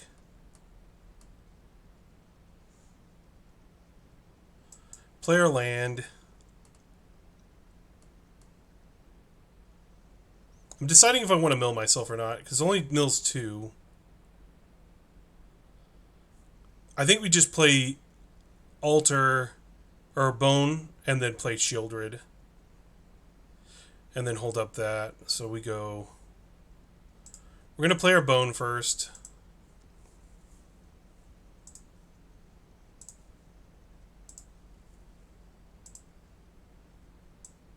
And then we play Shieldred.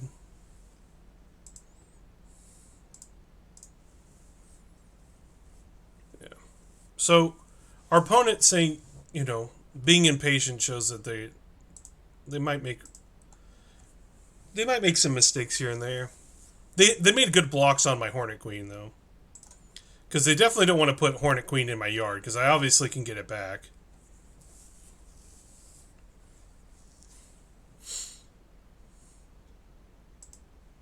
Okay. Chariot's like the least of my worries right now.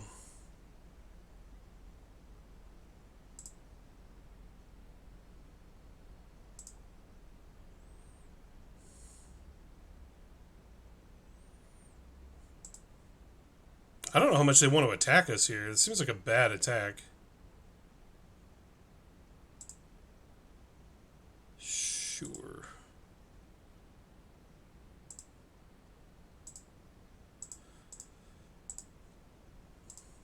Like, I know they can sack this to make their guy a little bit bigger, but we get 2 of their threats off the board.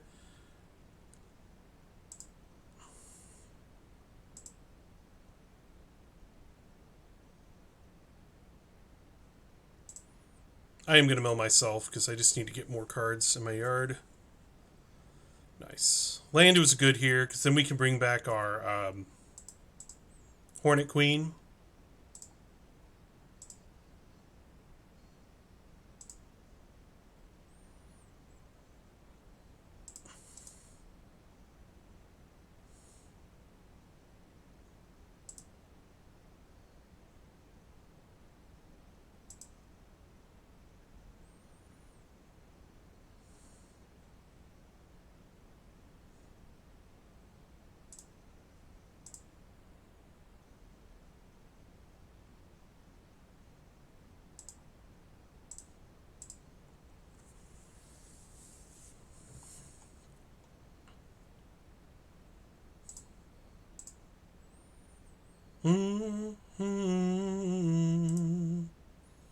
Alright, so they get to kill our altar.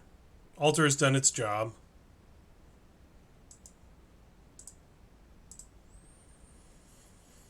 One, two, three, four, five, six, seven. They're still 3 mana short being able to flashback their card. They don't have good attacks here.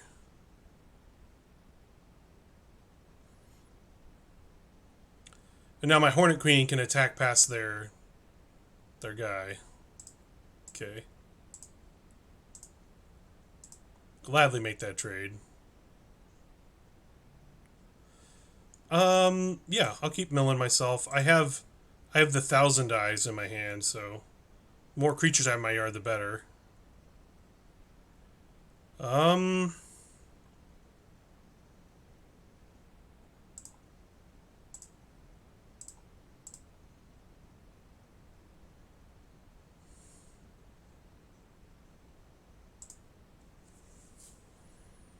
Get to kill the Hana and Elena here, which is kind of nice. I'm just deciding on how I want to play this turn, how much mana I actually have. I have 1, 8, 9. Yeah, I don't have enough for that, so we just play you. We sack another Hornet. Kill the Hana and Elena. Now they're just left with the garbage creatures. Untap Black Source. Don't need another creature in play, and we pass. And that's probably game. Alright, so they get to pay the black kicker. I don't know what they can get back here. That's pretty good for them. Altar, they can kind of use it. Witherbloom doesn't really do anything other than kill a token or my profit. Yeah. Okay, they're going for the altar, which is interesting. They can't even really cast it.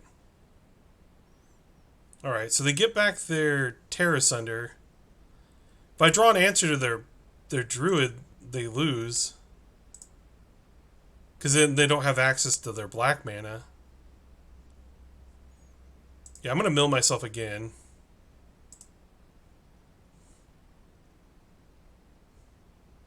Alright, so I drew an answer to their card. This is 6, 7, 8, 9. Yeah, I have enough for that, so... So we get attack in the air for 6. Attack for 4.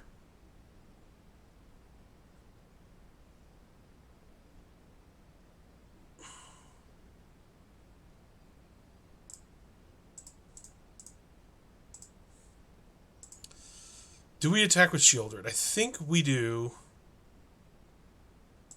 And I think we also attack with our Cavalier. Just because it's all hands on deck. Just pushing the damage through. Get the Death Touch here. They double block our Cavalier, which is fine. Triple block our Cavalier. Sure, we'll take out the Slicer and the Sage.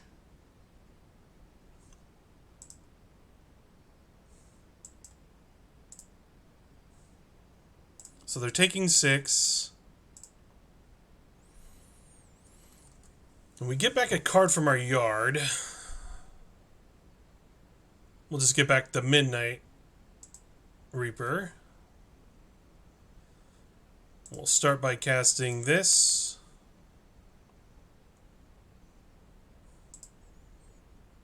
killing their copy. We untap our land. Decline, and then we just play our guy. We get a whole army of 1/1s.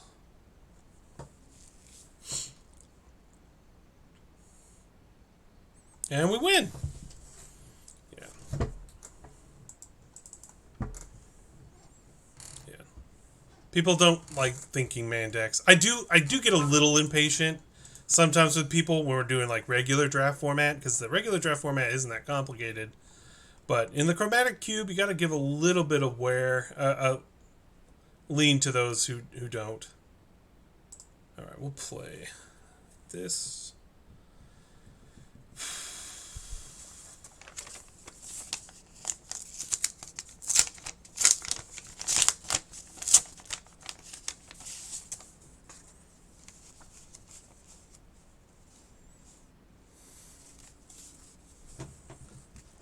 I'm gonna have to think of a really good gift from my mom, because she's been helping me out when I've been on my tight little budget here.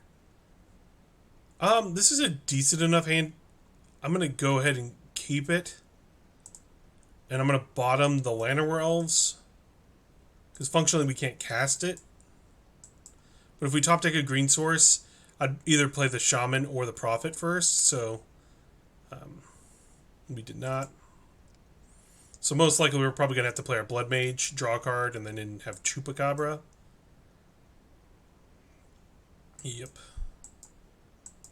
We're not in the best start here. There it is. Depending on what they play, Chupacabra might come down here. Oh yeah, Oracle, you're good now. I gotta kill that. I hate that I have to kill that, but I have to kill it. Alright, let's give them the option. They might block.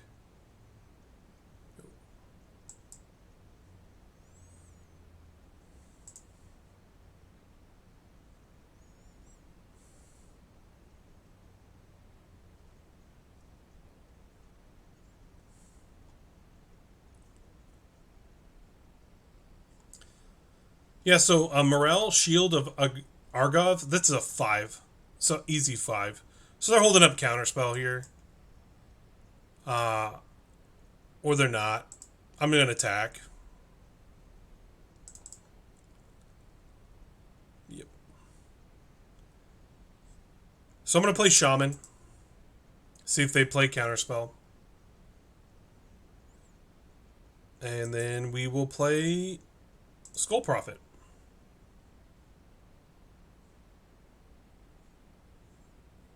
They might have a Shark Typhoon here, which is fine with me. Nope. They're going to copy their Paradise Druid, bounce my Shaman, most likely. Oh, just fight. Never mind. That's fine with me. They could have been holding up Counterspell too, but Inscription's fine. I'd rather them do that than do a fancy play. Ooh, Fable. That's pretty gross.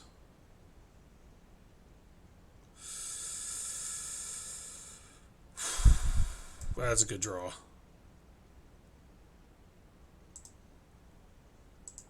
If I have to sacrifice stuff, it's going to be these two. Then we draw 2 cards. So many non-forests. I mean, we still have the green. That's why I kept this. It's just like, there's a possibility we don't draw another green. When one or more other non-token creatures deal damage, choose one of those creatures, create a conjure token.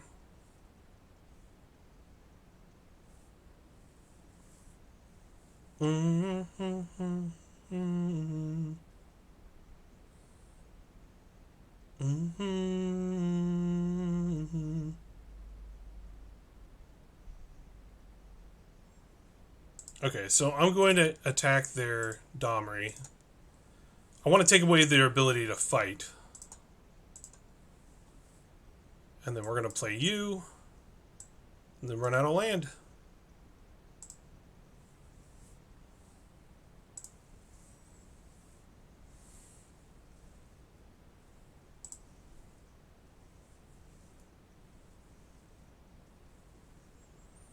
So they get to make a copy of something, which is fine.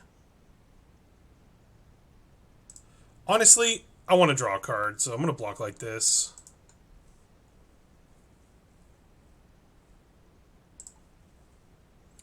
I did not put them on Embercleave.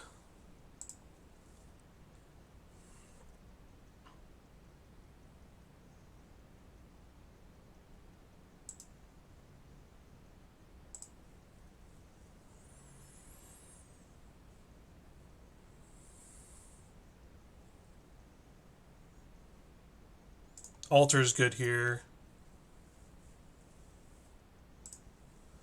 They do get to take out my Planeswalker, but I get to kill their guy, which is kind of nice.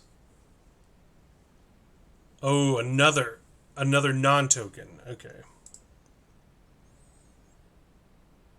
Right, they're going to equip their guy. Ooh, I think that's my buddy. Don't need land right now, so we're just going to take this.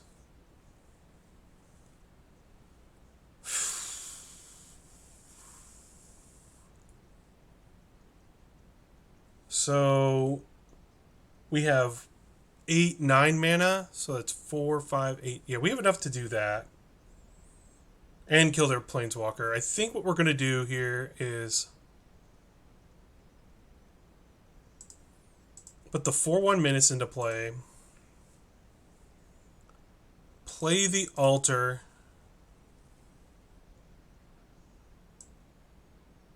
Play the land, sacrificing the token. Get back Chupacabra.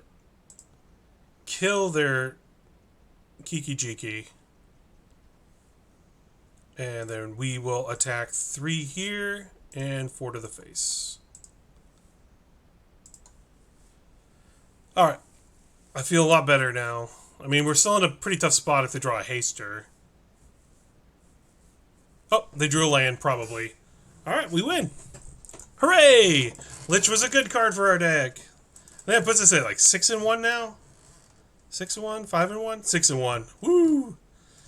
Good deck, good deck. I love it. Alright, that makes me so happy. Let's talk about the next card on the list of Magic. We got Phalanx Vanguard. 1 white and a colorless. 2/2 Vigilance. Whenever, which is fine. 2/2 for 2 Human Soldier Vigilance. I think that's going to be a pretty good premium 2/2. So I put that at about a 3. But it says whenever an artifact enters the battlefield under your control, give it +1/+0 till end of turn. So it's a really aggressive creature. Granted, it only has 2 toughness for a vigilance creature, which is kind of odd. But getting the pump to the power is pretty strong. So I would say about a 3. Not bad. Not bad for a common. And then there's Power Stone Engineer. 2 mana. When this dies, create a tapped Power Stone token. It's a 2/1. So this is pretty good-ish. It's good-ish if Power Stones are good. I haven't seen Power Stones looking good yet. Like if there's something that you need artifacts to tap them down or activate tons of activated abilities require tons of mana, that could be pretty awesome. So actually there is one. There's one that I've seen earlier that seemed pretty good. What was it? I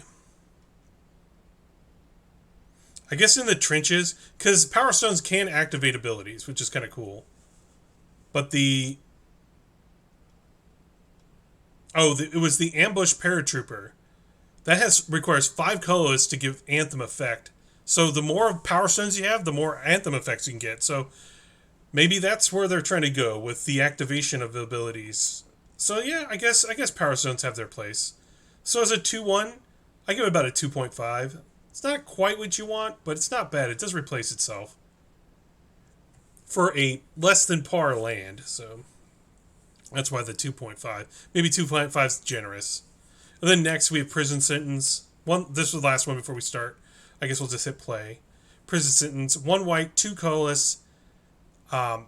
Aura. Enchant creature. When Prison Sentence enters the battlefield, scry 2. And then it's an arrest, essentially. Enchanted creature can attack, block, or activate its abilities. That's pretty good. Prison Sentence. I think that's pretty relevant.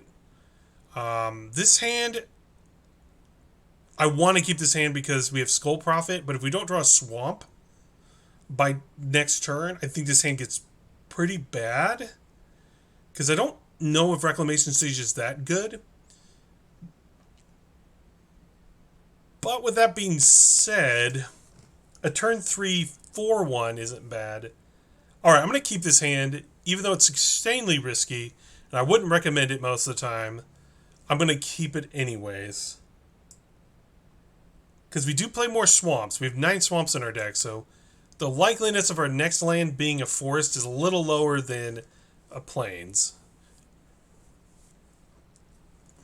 Okay, so we didn't draw it, but if we draw a swamp here, great.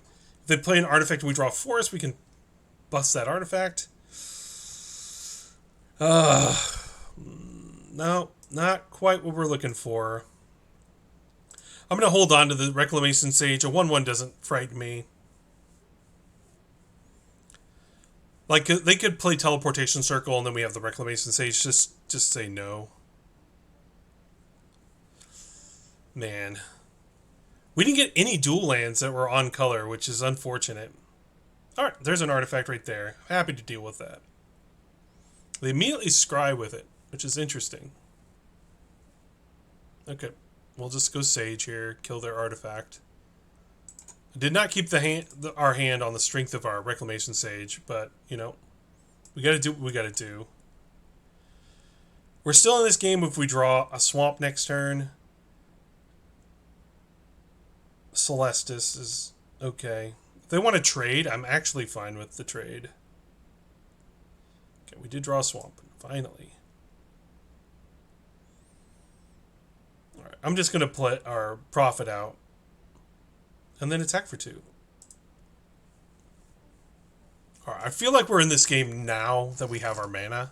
And hopefully we start to flood out a little bit here. Because we do have Liliana. We have a pretty good plan from here on out. Because we can play Lich next turn. We could even just go Liliana if we want to. That is gross. That seems kind of poor on my opponent's decision there.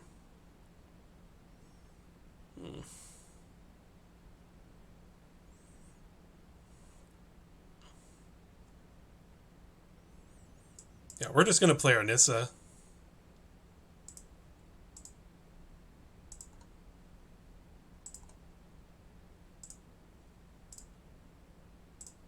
I'm going to hold this back to block their Lost. If they want to slide out our guy, so be it. Oof.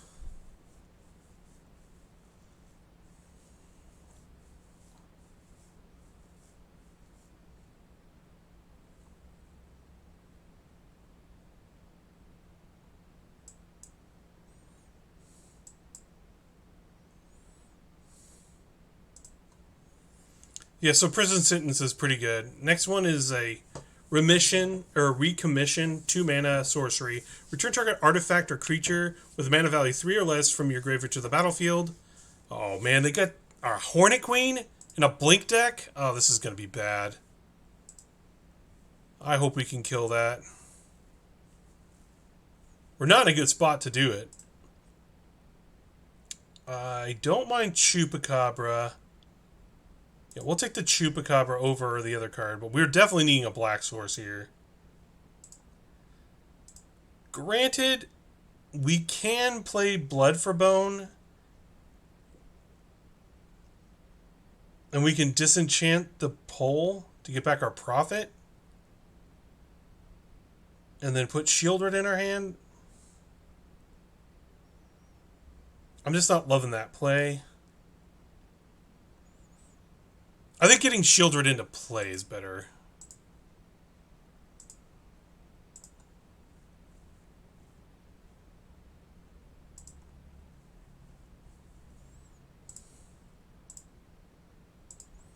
Because then we can at least gain life, because we are behind here.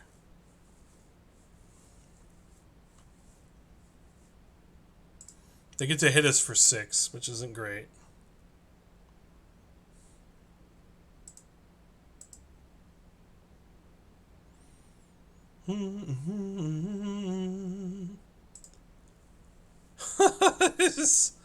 Not good. Not good. This is not good. Yeah, we're gonna die. We're gonna die to our own card. Oh, give me that swamp.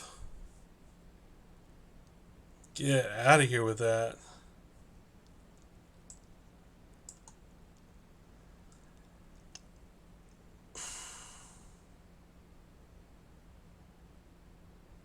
Alright, we're just gonna play Chupacabra, kill our own Hornet Queen, because that's the only way back into this game.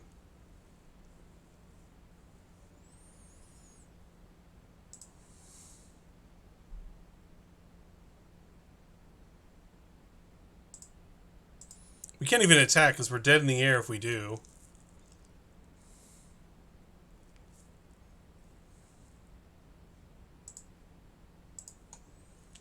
Yeah, us getting mana, us being screwed on black mana is so unreal. Oh my gosh. Alright, next game. Recommission says, return an artifact or creature with mana value 3 or less from your graveyard to the battlefield. If it's a creature that enters this way, put a +1/+2 counter on it. Recommission is pretty good. At least in limited. Oh, this is a great hand. Happy to keep this. Happy to keep this. This hand's actually quite good.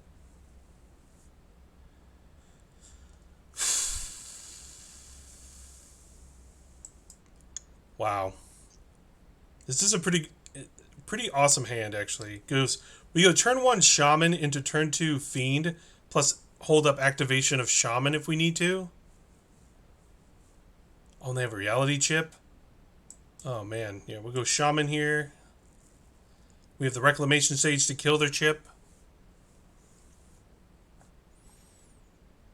And then the next card is Recruitment Officer, 1 white for a 2/1.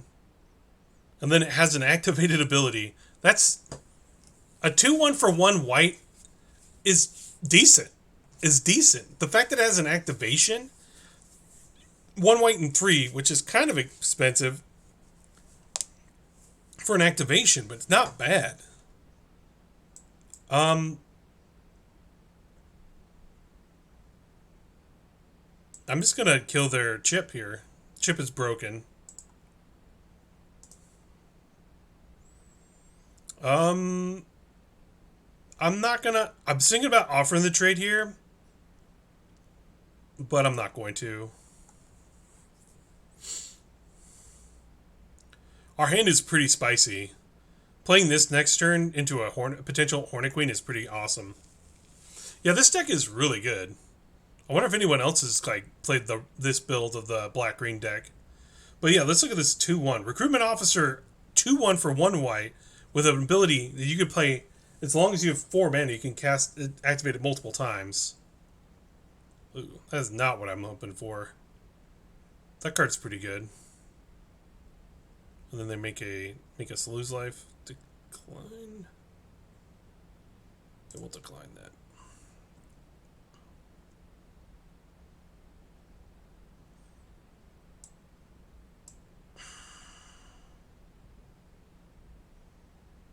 Okay, so we're gonna go 2/1 here and 2/2 here. So if they want to kill this, they can. Okay, yeah. That's what I thought was going to happen. We got rid of their original copy. And now we play Champion.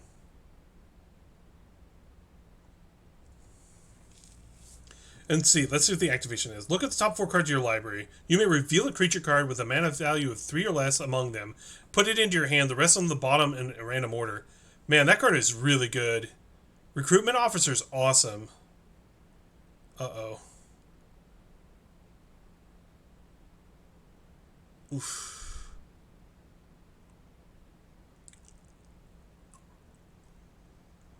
Not quite what I was looking for.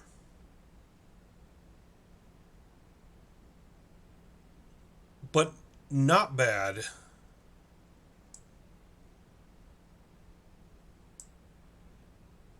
So what we're going to do here is we're going to Chupacabra their 1/1.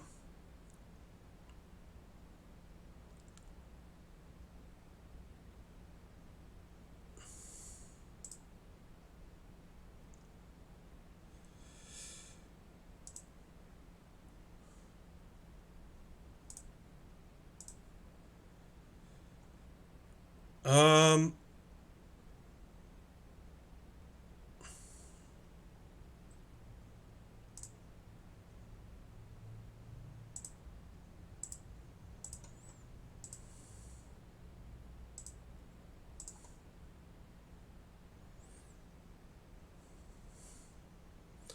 Granted, they can go get any card out of their deck.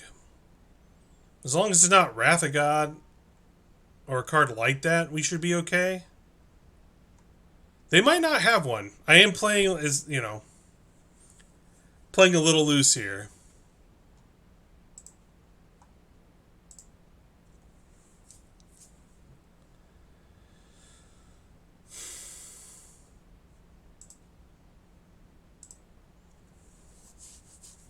I'm hoping that they don't have a Wrath of God.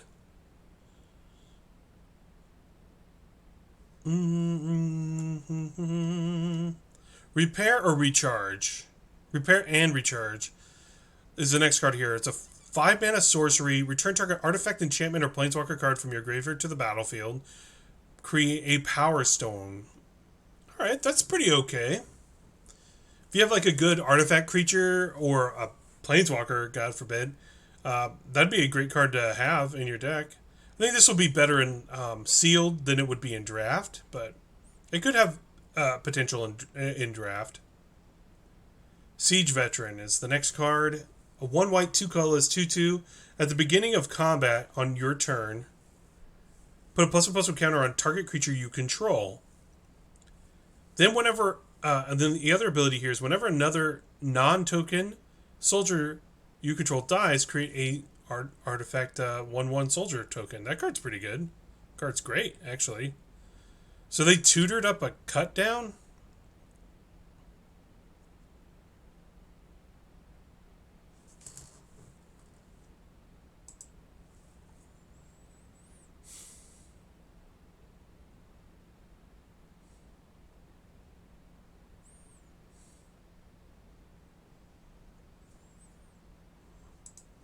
So they could either get back Hornet Queen or this other card. I don't know. I think we're just going to attack their face, because that's what we're going to do. Sure.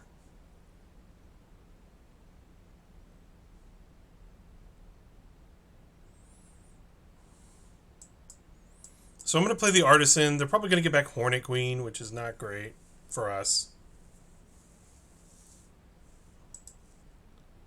Yeah, they're either going to get back Hornet... Yeah, they're going to get back Hornet Queen or the... Yeah, they're going to get back Hornet Queen. There's no doubt in my mind. Hopefully we don't die by our own poison. Double meaning.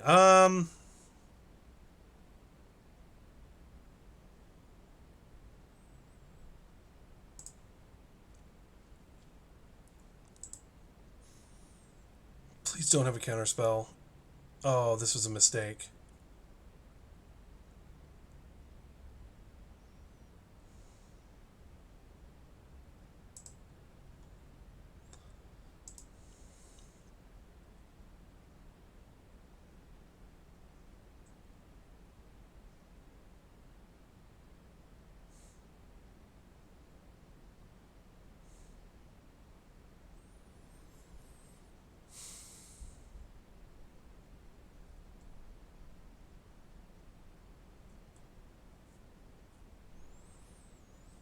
Um,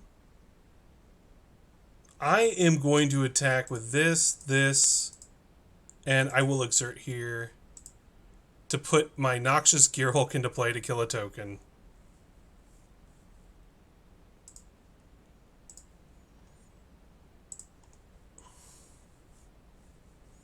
Just so I can do as much damage as I possibly can.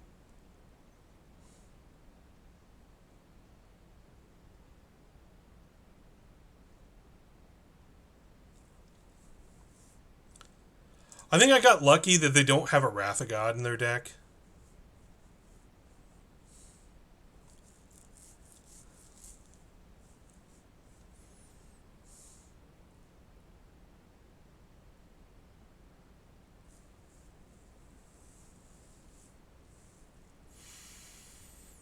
Okay.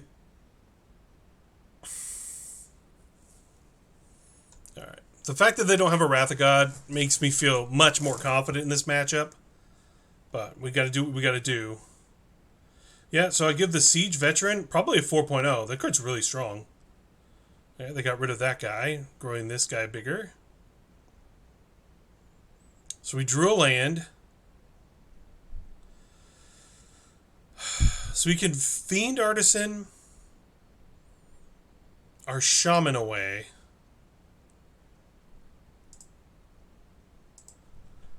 But for what? Probably not much. Shieldred?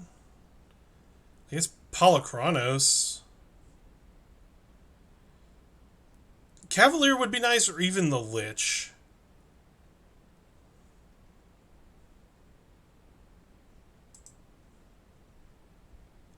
I think we're just going to attack for 4. I'm also going to attack with a Shaman here.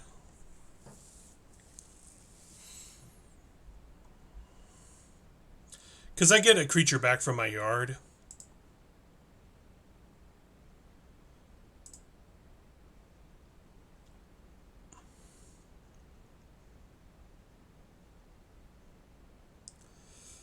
I'm going to get rid of their graveyard.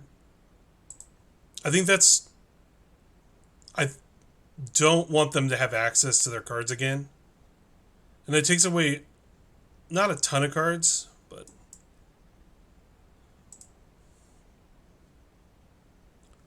Sack for 5. And we eat the Blood Mage. And we will go get...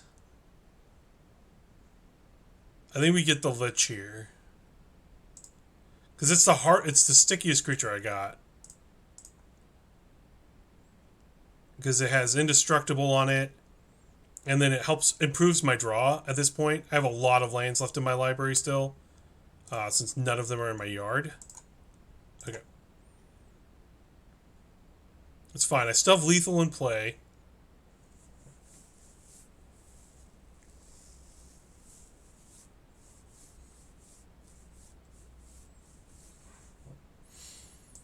Mm-hmm.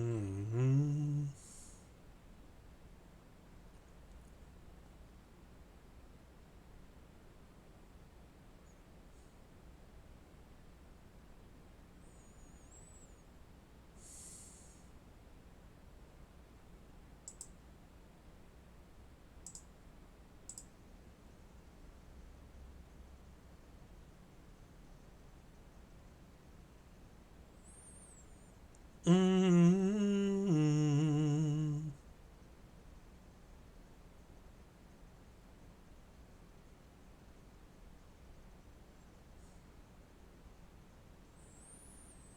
Alright, so they're going to kill my Shaman and bounce back my... That's fine with me. Alright, so we are going to play Shieldred. And then play our Artisan. Artisan's a 10/10. They're at 10.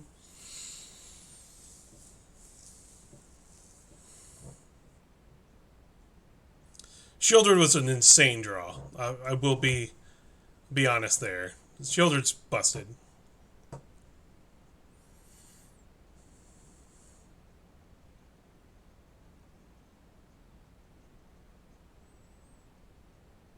Okay, we're just going to go for it.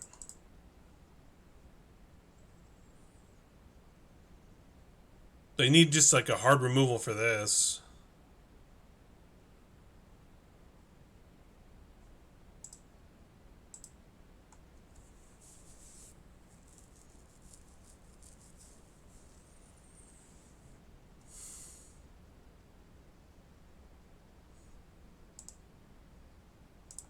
Are they just going to the face? They had no other play. We got there. 7-2. Let's go. Yes, we did it.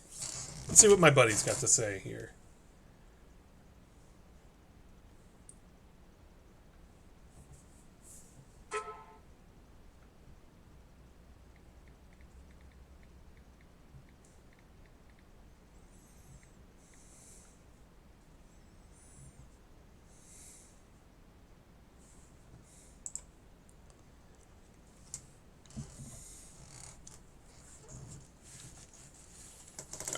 take these headphones off. They're kind of crushing my ears. I hate it. Alright, so... Sacred Fire. Great. Oh, let's look at this beautiful deck. I give it an 8 out of 10, so I did think it was a 7-win deck, so... Not a perfect, but great. Yeah, everything played out really well for us, except for the game.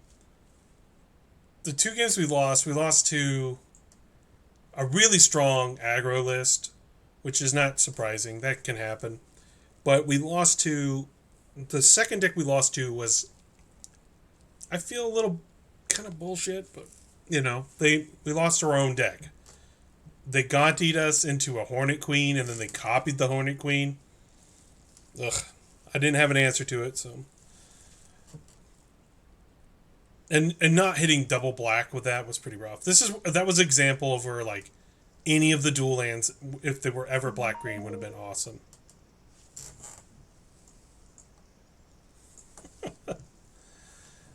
Yeah. This deck was very good. I was very happy with all of our choices of every card we put in our deck. Bloodbone was one of the last cards we put in there, and it was very good for us. Oh yeah, this deck was great. Very, very, very good. Enjoyed that. Enjoyed that so much. Ugh. Such a win.